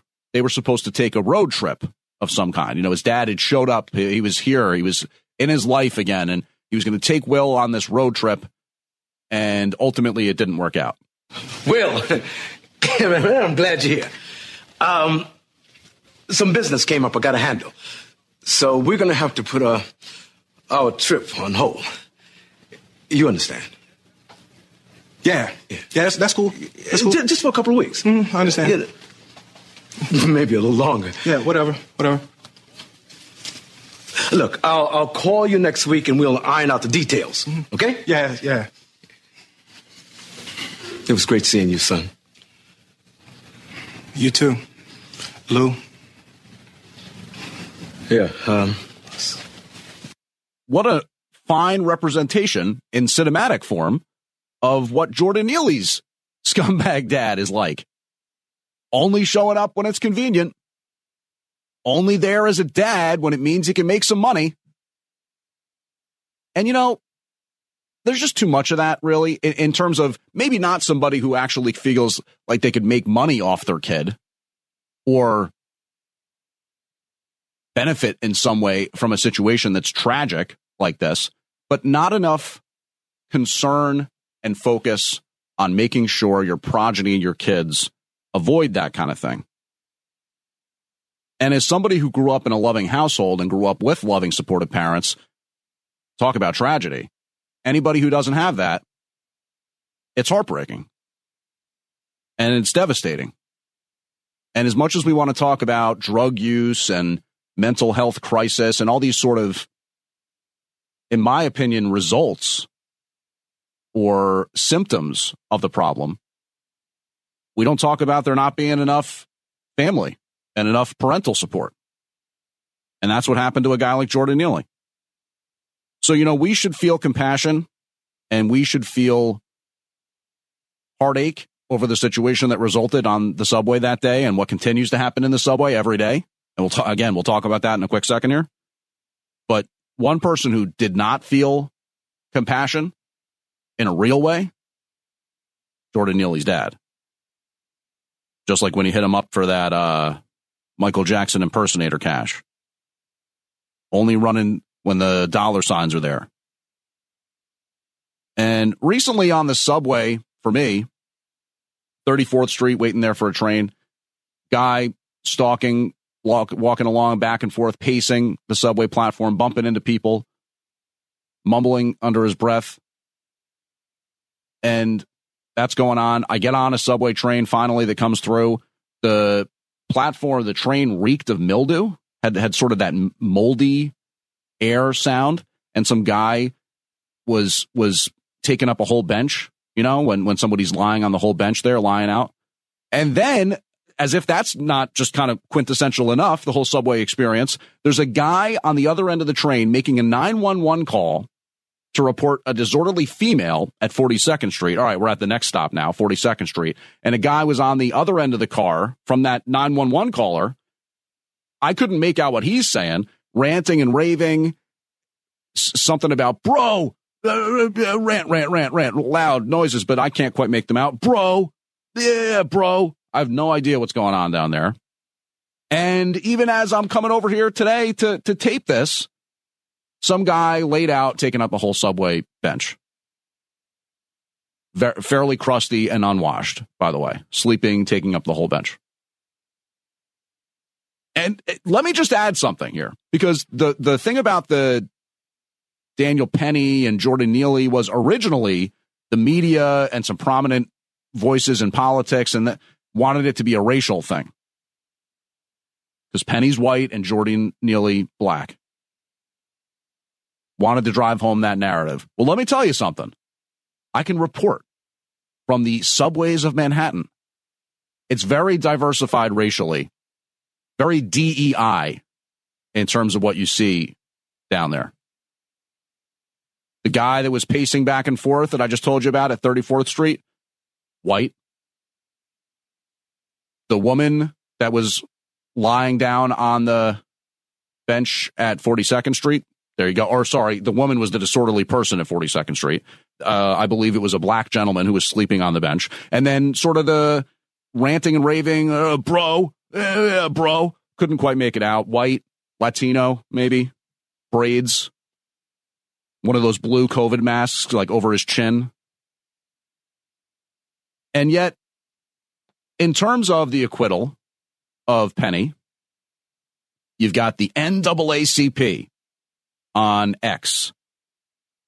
The NAACP. And by the way, if you're just tuning in, this is James Flippin. We're filling in today for Roger Stone. Roger Stone getting some time off here ahead of the holidays, and I'm happy to be here for him today. But one of the things we're talking about is the state of the subways and this high-profile case with Daniel Penny. So the NAACP, and I'm reading from their message on X, the acquittal of Daniel Penny has effectively given license for vigilante justice to be waged on the black community without consequence. It's a painful reminder of the inequities in our justice system. Jordan deserved compassion. Instead, he was met with violence. We stand with his family in calling for accountability. Now, I just said a few minutes ago, talk about, compassion. You do feel compassion. You try your best to understand what happened there and how we can try to avoid that. I know anybody really in some way, shape, and form, things go wrong, could probably be in that position. But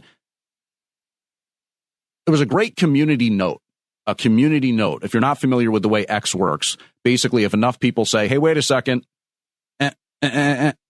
what NAACP is saying here, not exactly factually true, you can sometimes have community notes added to messages on X, formerly Twitter. And this one was great. It says, a reminder, Daniel Penny did not act alone in defending himself and others from Neely. A black man can be seen on video assisting Penny in subduing Neely. A black woman testified in defense of Penny. There is no evidence that Penny was motivated by race. Exactly. Boom. What a great community note. Hey, NAACP, you're going to broadcast your messages on this platform known as X? Well, you better not bring the BS. Because there's a built-in feature that allows people to say, no, actually, that's not right. And then right there on your propaganda, you've got a whole fake news stamp. How nice is that? And accountability. Accountability, the NAACP says. We need accountability. Well, guess what? There was. He was acquitted in a trial of his peers. Accountability, if you really want to talk about accountability, would be people like D.A. Alvin Bragg answering for being racist. And clearly only going after this case because it was a white guy who had to stop a black guy from being threatening and ranting and raving. Alexandria Ocasio-Cortez, the congresswoman, came out and said, oh, this clearly Penny deserves to be arrested, or he killed the guy or whatever, demanded an arrest. Again, power influenced either way, positive or negative, by race. Isn't that racism? That's what I'm always told. It's not just about aspects of bias or prejudice or whatever. The term in and of itself, the left is very smug about telling us, has to do with power and influence. So clearly a Manhattan district attorney going after a guy based off a horrifying thing that happened on the subway and trying to make him a criminal out of it just because he's white, that's racist.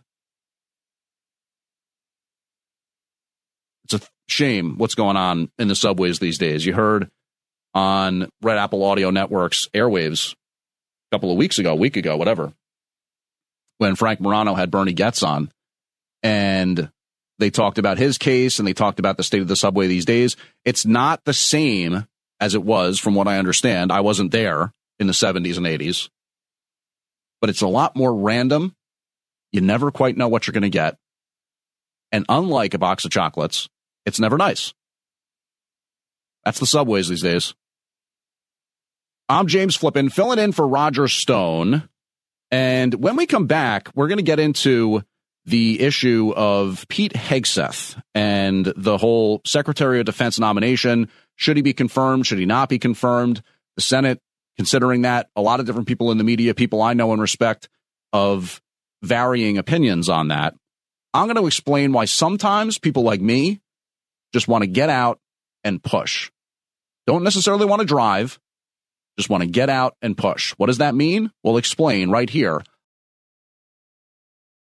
Happy holidays, everybody. Merry Christmas, and hope you have a very happy New Year. One of the things that's been a major talking point around the station here at Red Apple Audio Networks and on various cable networks and in the columns of newspapers and websites, podcasts, this whole Pete Hegseth potential confirmation battle.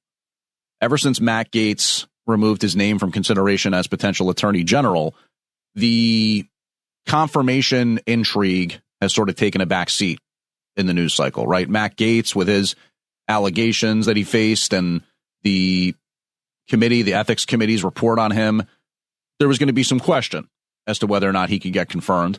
Most of these other names that have been nominated for cabinet positions don't really seem to be at danger of not getting confirmed. Anything can happen, of course.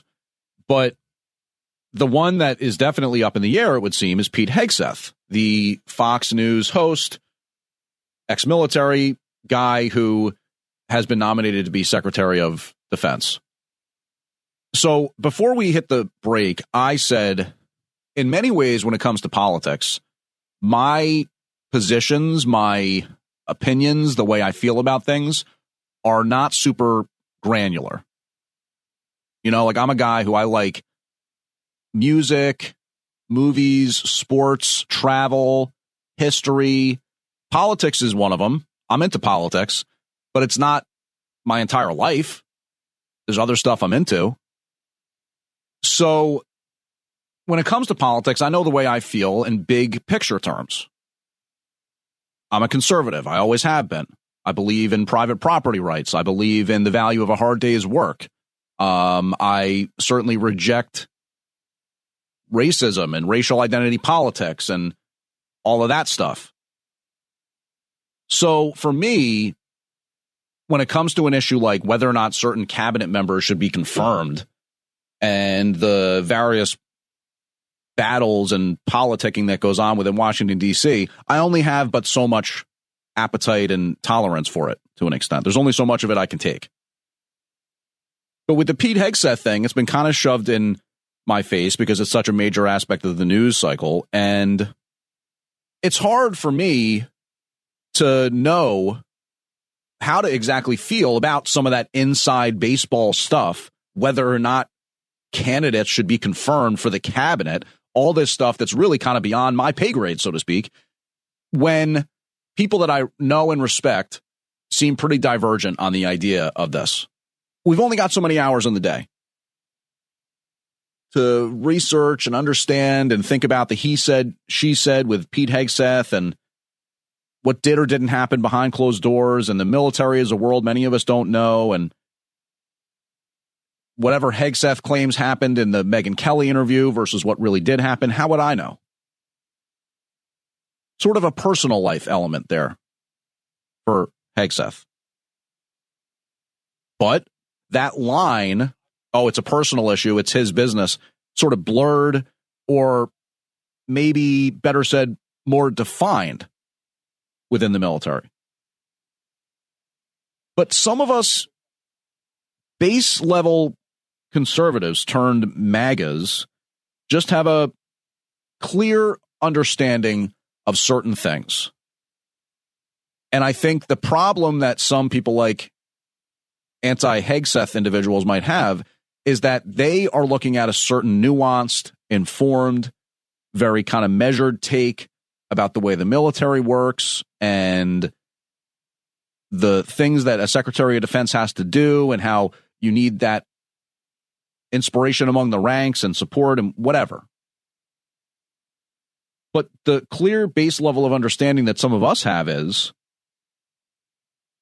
everything that's on the MAGA side, everything that's sort of good and righteous and what we want politically, anything that's aimed at reforming the way government is and the way the military is and the way the government spends on the military, by the way, and all the DEI and the woke and the politics, all of that is pushed back against very, very strongly. And our sort of instinctual reaction, our knee-jerk reaction to all of this is the reason Hegseth is being opposed is because he's part of Trump's team. Now, to take it back a few minutes, I said, it seems as though Hegseth is sort of the one holdout here that doesn't have, you still hear about problems confirming him. Yeah, the super left Democrats in Congress have cried about Kash Patel and said he shouldn't be FBI director, and we know what that's all about. They're nervous. They're nervous that they're going to get in trouble for all the bad stuff they've done. But the Pete Hegseth thing, that seems like it's the only one that's still got some holdout element. So maybe I'm contradicting myself and saying we tend to feel as though there's way too much opposition to Trump's agenda, or everything that he suggests or tries to put out there is rejected. Well, maybe that's not always the case. But in this instance, with Hegseth sort of having his candidacy challenged and troubled early on, there was a Wall Street Journal report that Florida Governor Ron DeSantis could be the potential Secretary of Defense replacement. And I think that had a big impact on this whole situation, because if it had been almost anyone else or someone who was a little more nameless and faceless as a member of the military that was going to hopefully be MAGA and focusing on ending forever wars and wasteful spending in military and paying for transgender surgeries and DEI programs and all that, if that was the type of candidate that we thought was emerging, this whole response and doubling down on it has to be Hegseth wouldn't have happened. Instead, Ron DeSantis, that's the guy that's floated in that Wall Street Journal report, even if it wasn't true, that's all we had to go on, that was going to be the replacement. So for a lot of us legitimate MAGAs who have been a part of this for years and supported Trump for years, I know I speak for us. At least it's my opinion here, James Flippin, filling in on the Roger Stone Show. We can't stand Ron DeSantis. Okay, fine. So he's done a decent job as governor of Florida, and, hopefully he continues to do so. But he is an absolute backstabber. I mean, the fact that he ever ran for president this time around is an absolute disgrace, a total disgrace. And why did that happen? Because supposedly a lot of rich donors said, we can't stand Trump. We hate Trump. He's going to go to jail. He's going to go to jail. Come on, Ron. And the only reason that Ron DeSantis is back in Trump's camp now is because DeSantis and others lost the primary miserably. They got smoked. They got trounced. So stay down there in Florida, Ron. Clearly, they like what you do down there with your really stiff and awkward way of speaking in press conferences and lack of charisma, blatant lack of charisma. I've never seen a more prominent, successful politician with less charisma than Ron DeSantis. One thing I will say, and this is something I've tried to be consistent on when I talk to people who oppose Hegseth, let's say. This is a tweet I saw, X message from conservative influencer and podcaster Benny Johnson. He said, number of Democrats who voted against Joe Biden's 21 cabinet nominees. He's got the number of Democrats who voted against Biden's 21 cabinet nominees. 0. Nada. Zilch. Zip. 0. None of them voted against them. No Democrats. They always circle the wagons. And many of, Johnson continues here, many of Biden's nominees passed with dozens of Republican senators voting for them. 46 Republicans voted to confirm Biden's Secretary of Defense. And as he concludes, GOP senators have no ground to oppose MAGA and Trump's agenda. So again, it's not to say that conscientious, informed, passionate, loving America minds can't disagree. It's just that for those of us who just want to kind of get out and push, and we don't need to drive, and we're not necessarily setting the directions or steering the wheel, we're just trying to push. Well, there's a lot about all of this that doesn't necessarily make sense to us because we see the way it works for the other side, and it's never quite this complicated. Interesting how that works out. Just interesting. James Flippin filling in for Roger Stone on The Roger Stone Show.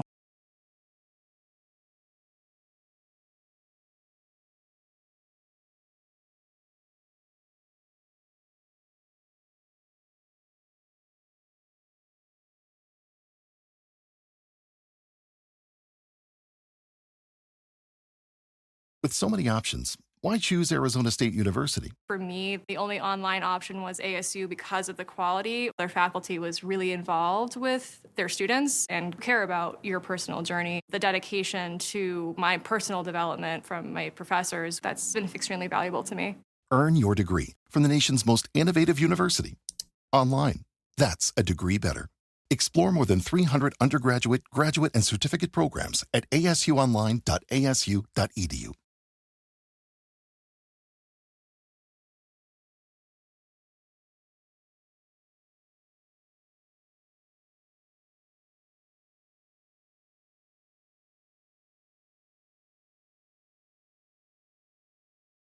James Flippin filling in for Roger Stone on this Christmas Sunday, the Sunday before Christmas, and want to wish you and yours a very happy holiday season. You know, sometimes you hear things in actual audio form or you see it on video, and it's like, I wouldn't have believed it if I hadn't seen it. And there's already the talk of potential preemptive pardons for one Adam Schiff. Probably if I had to name one person in Congress who I consider the most loathsome, corrupt, horrific, biased, useless person, I think I would have to pick Adam Schiff. And it'd be hard not to go with like a Chuck Schumer or a Nancy Pelosi or one of the old standbys. I could even pick some good Republicans that I want to put in there. But Adam Schiff is just really, truly a loathsome, loathsome person. And I've got this audio here, and it's pretty fascinating. It's got three different clips contained within this one piece of audio. All right. And we're talking the first bite is from 2018. The second bite is from 2019. And then one from this year, 2024. On the day Donald Trump leaves office, the Justice Department may indict him. Very strongly in favor of indicting the president when he is out of office. I don't think the incoming president should be threatening his political opponents with jail time. That's not the kind of talk we should hear from a president in a democracy. Ah, yes, the ultimate hypocrisy. The ultimate hypocrisy. I want this guy prosecuted. I want this guy held accountable. The full power of the law will be exercised against Donald Trump. Wait a minute, what's that? Trump is going back to the White House? Despite all our evil and twisted machinations and the best laid plans? Somehow he won? Well, then you heard that last clip. I would think that you should not be prosecuting your political opponents. Huh, that's weird. 5 years ago, you said the exact opposite. Schiff? You piece of... This is really... The stuff that's going on with these Biden pardons is sick. I mean, the Biden legacy with pardons on the way out the door is unlike anything we've seen before. I mean, we're talking thousands of pardons and commutations. And one such pardon, Jin Shanlin. And my apologies for the mispronunciation that I'm sure I just put forth. Jin Shanlin, a Chinese spy. A Chinese spy who was found with 47,000 files of child pornography. Okay. Jin Shanlin. Quite certainly possible that there's a Chinese spy operating in the United States that is a pedophile and into kiddie porn. Yeah, sure, that's certainly possible. But isn't it far more likely that this was the result of some major blackmail operation? Chinese spy, the United States, guy waving around CP. Makes a lot of sense that this would be some sort of twisted operation as carried out by the CCP. And, that's weird. With all the foreign money connected to associates of Joe Biden, including his son and his brother, isn't it kind of weird that he would go ahead and pardon a Chinese spy potentially connected to a widespread blackmail? Yep, pretty strange.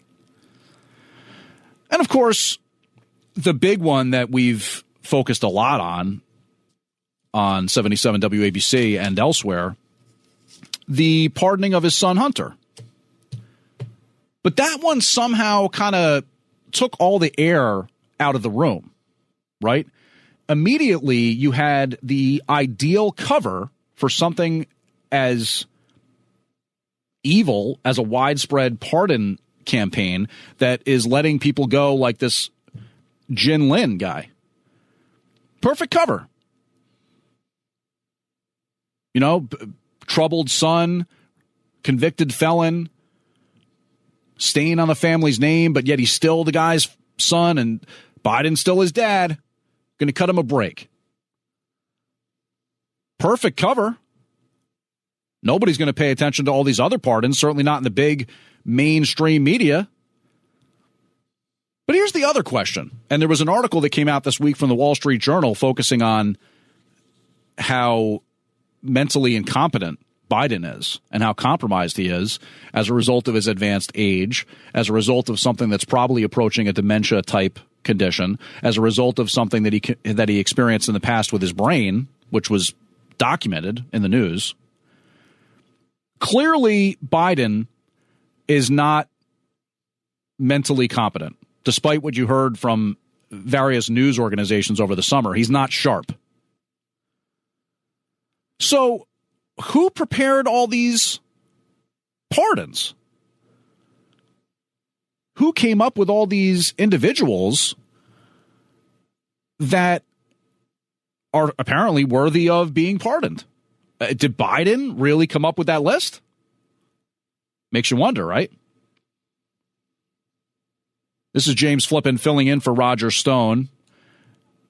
And we've been talking a lot about the government funding issues today. This hour spent some time on the subways. And if you want to get this podcast, by the way, you got to go to Red Apple Audio Networks and get their podcasts. You can check the website. You can go to the places that you normally get your podcasts and check out our past shows. But Libs of TikTok noted this one. Biden commuted the sentence of a judge behind a Kids for Cash scandal. The judge sentenced to 28 years in prison. This judge by the last name of Ciavarella, what's his first name? Ciavarella. This judge, what he basically did was in a kickback scheme, he sent kids to for-profit prisons and he made money off of it. And would you know it that one of these, Mark Ciavarella, he was a Virginia, I believe, judge. Or was it Pennsylvania? Pennsylvania. He pleaded guilty in 2009 pursuant to a plea agreement to federal charges of honest services fraud, wire fraud, and tax evasion in connection with receiving $2.6 million in kickbacks from the owners of two private for-profit juvenile facilities. So in other words, this judge had the opportunity to show leniency with certain kids, plenty of kids who probably didn't deserve to actually go to a juvenile detention center, but he destroyed thousands of these kids' lives by sending them away just so he could make some extra money. Showing off a zero-tolerance policy, he threw out, and it led to some 4,000 juvenile convictions involving more than 2,300 kids being tossed. And then this article in Newsweek noting that Sandy Fonzo, whose son died by suicide at age of 23 after Judge Ciavarella placed him in juvie at the age of 17 for a minor drug paraphernalia charge, she described Biden's commuting of the sentence as deeply painful. Yeah, you think? You imagine that? Here, your child was treated so harshly, so unfairly, so lacking in compassion by a judge, by someone who we truly rely on to uphold the standards of the law. Nobody is above the law, right? We heard this so many times over the last few years. Nobody is above the law.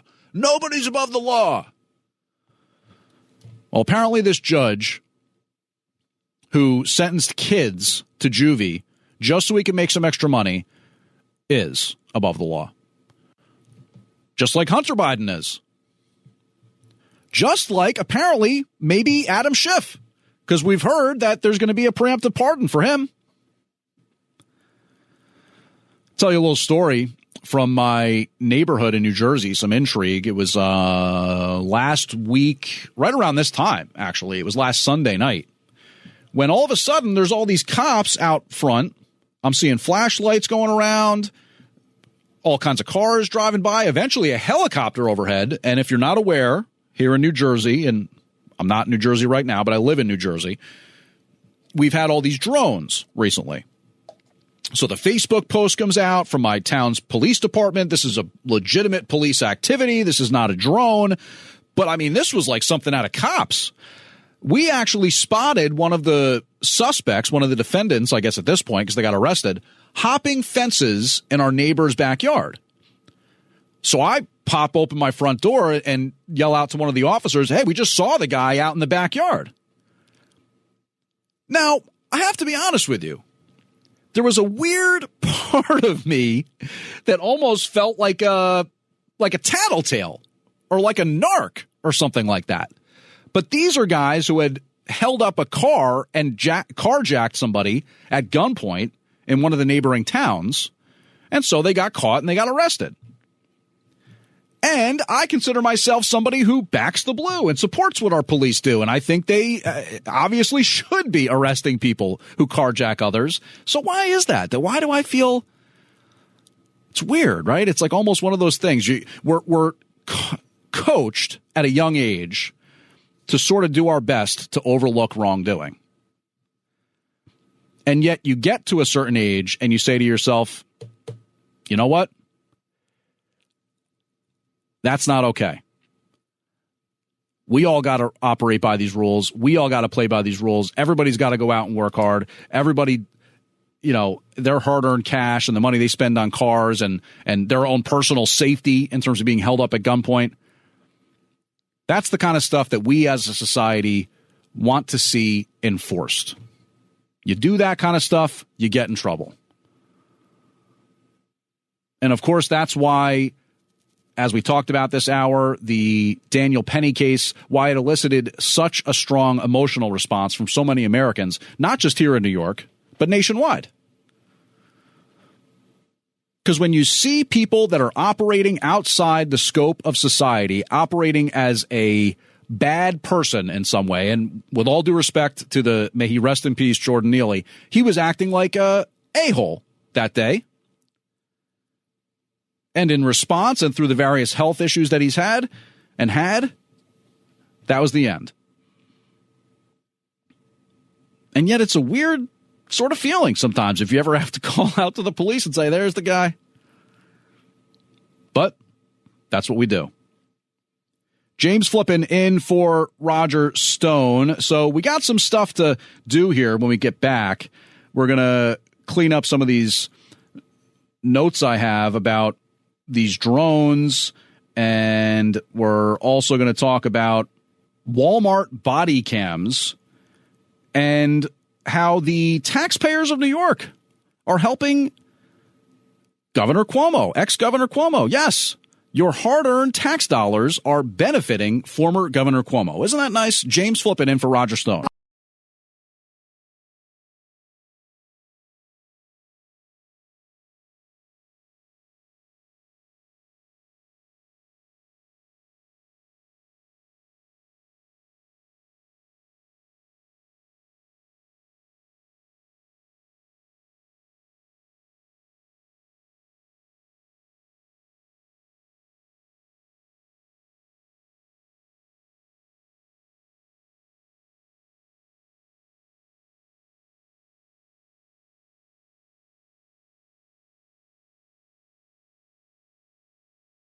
James Flippin in for Roger Stone, and it's such a pleasure to be with our listeners around the holidays, 77 WABC. And, you know, the term MAGA, obviously a commonly used one around these parts, but I wanted to make a little different acronym, if I could. Yes, we'll make America great, and it's something that we're focused on in the new year, the 2025 agenda.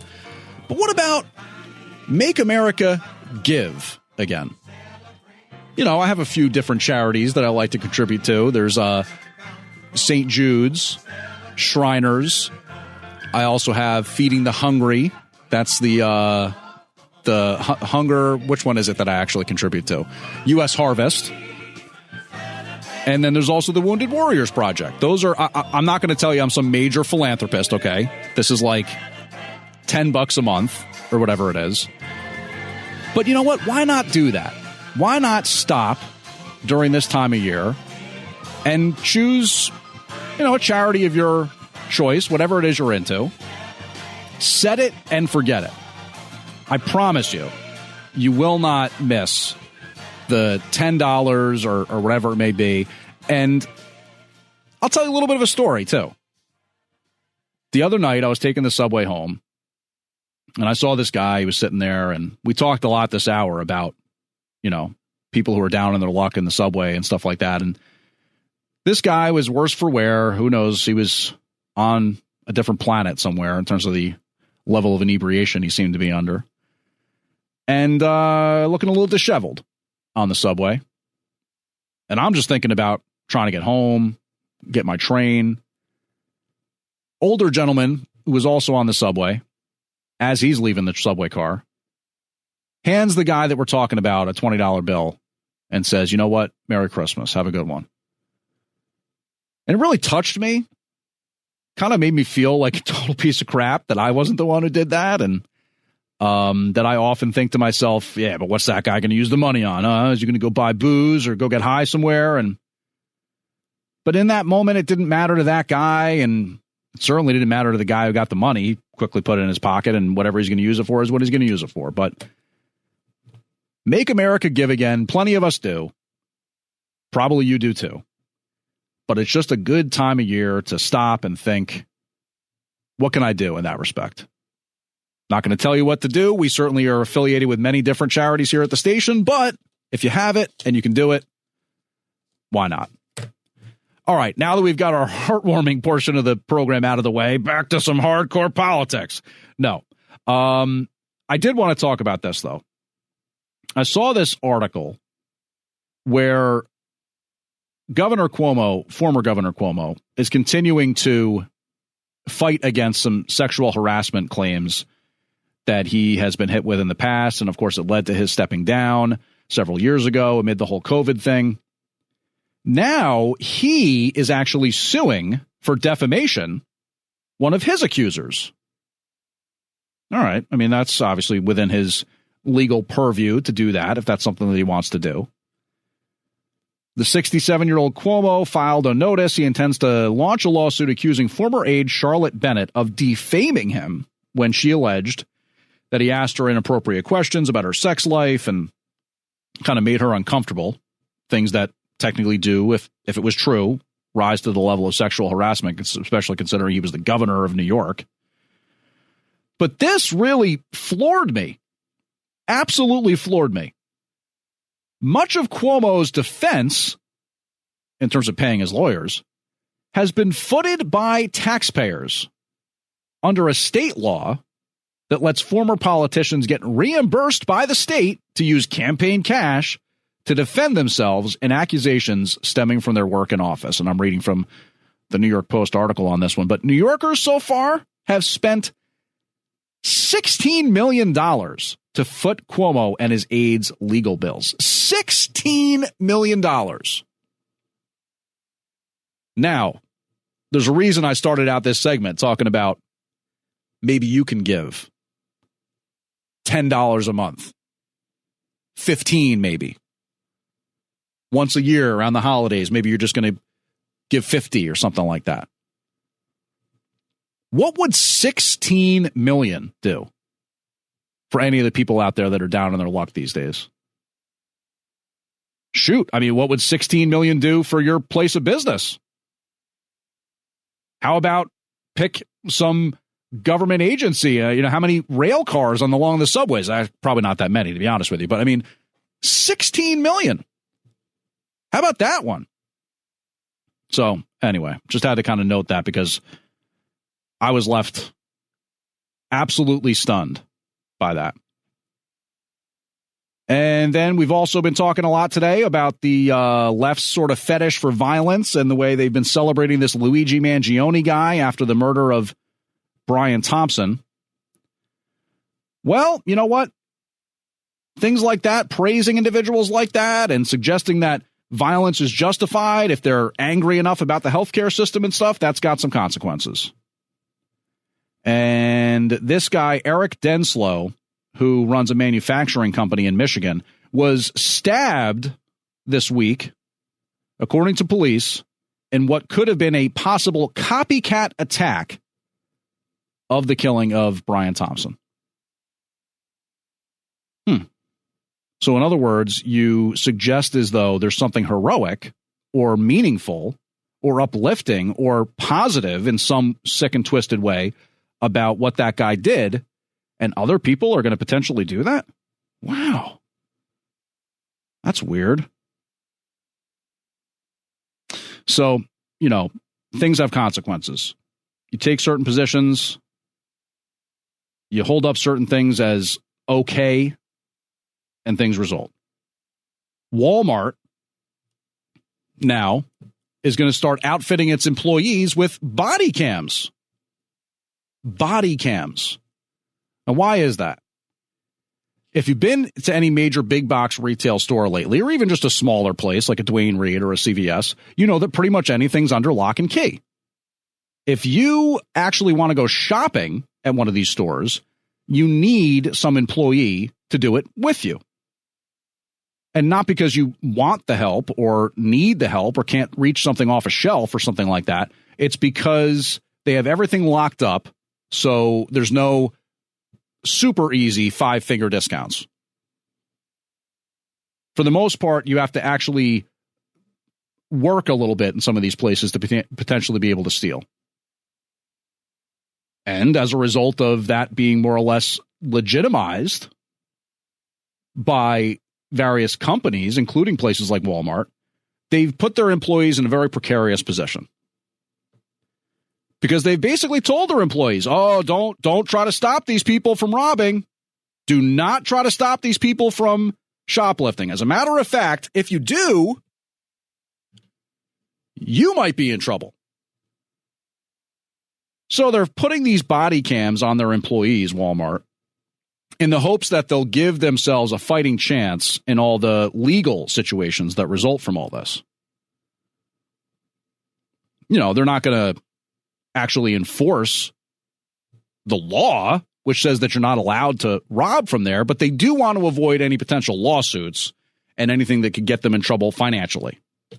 I guess it's one of those where you're going to write off the loss of the inventory, but you definitely don't want to get sued by these people who say, oh, I was accosted by some clerk who said you can't take that. And I said, yes, I can. And they tried to stop me, and now you're getting sued. So if they have the body cam footage, I guess they feel like they have a fighting chance in that lawsuit. Isn't that nice? I mean, that's what we've come to here. That's the reality. We're not going to stop you from stealing, but we're going to put an extra expensive piece of recording equipment on our clerk's chest just so that when you try to sue us, we at least have a fighting chance.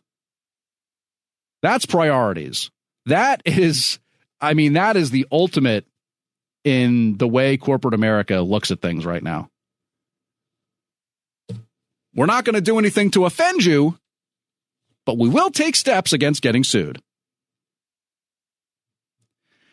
Some things to say here as we get ready to close up shop and go away. It's been a really great year for me at 77 WABC, and Red Apple Audio Networks had some chances to fill in, the news cycle. And at the start of the year, I don't think anybody really knew what was going to happen with the election, and things seemed pretty dire.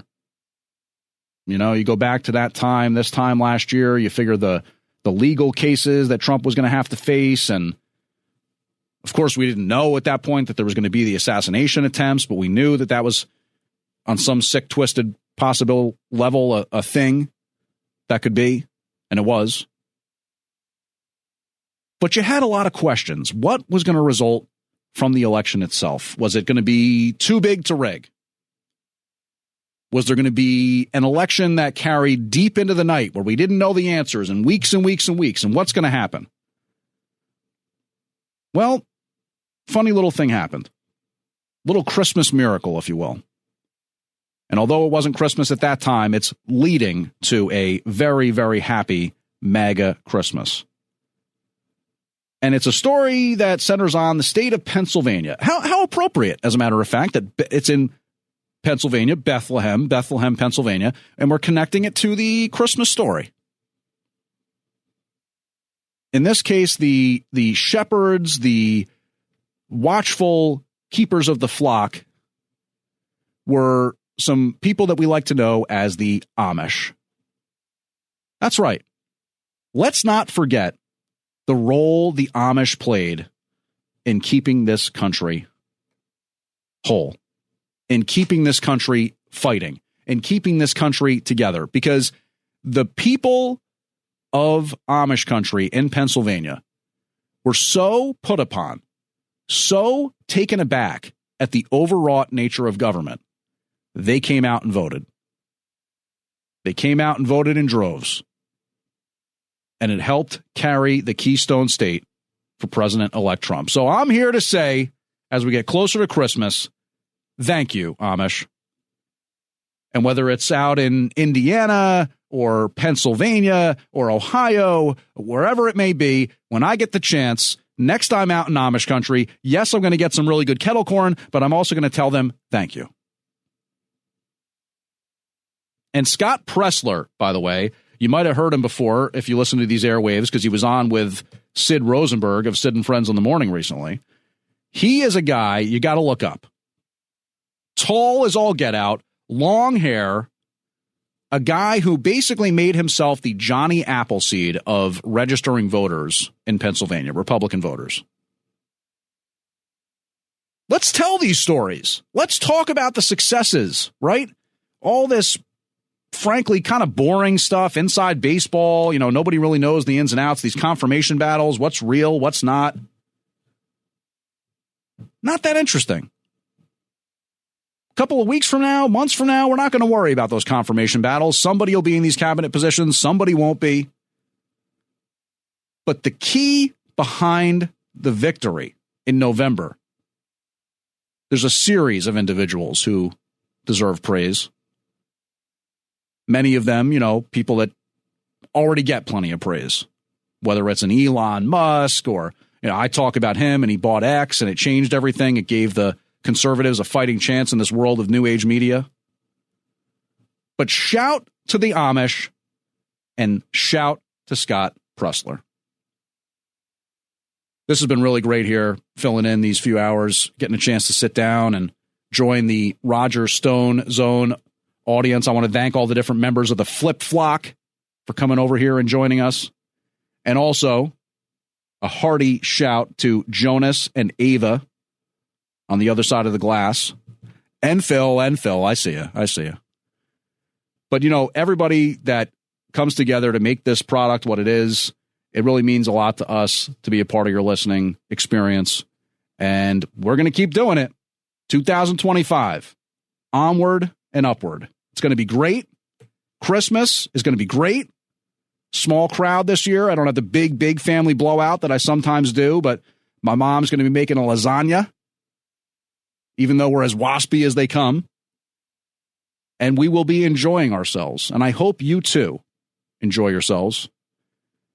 And you know what? When you see that little star atop the tree, and when you hear the bells ringing and the angels are getting their wings, just remember, it's a perfect time to MAGA. And of course, what I mean is make America give again. So whatever it is, whatever you're into, maybe it's just kind of buying a cup of coffee for somebody out on the street, or plopping down those $10 for the Tunnel to Towers or the St. Jude's or the Shriners or the Wounded Warriors, whatever it is you're into. Hunger Project, you name it. Go ahead, open the wallet. Maybe just your church. Maybe you're going to go down to the church and put it in the offering plate. Anybody still do that anymore? We do. And we see you doing it. So from all of us here at the Roger Stone Show, enjoy the rest of your Sunday. Don't forget what I said. If you're making pasta tonight, that water is supposed to be as salty as the sea. I used to do a little sprinkle of salt and thought I was really getting it done with the pasta. No. You got to put fistfuls of salt in that pasta water.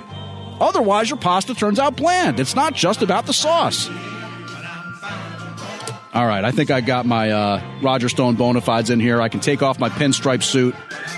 Not right now, when I get home. Celebrate us home. Kenny Loggins. Sing it, baby. James Flippin in for Roger Stone. Merry Christmas, Happy New Year, and Happy Hanukkah.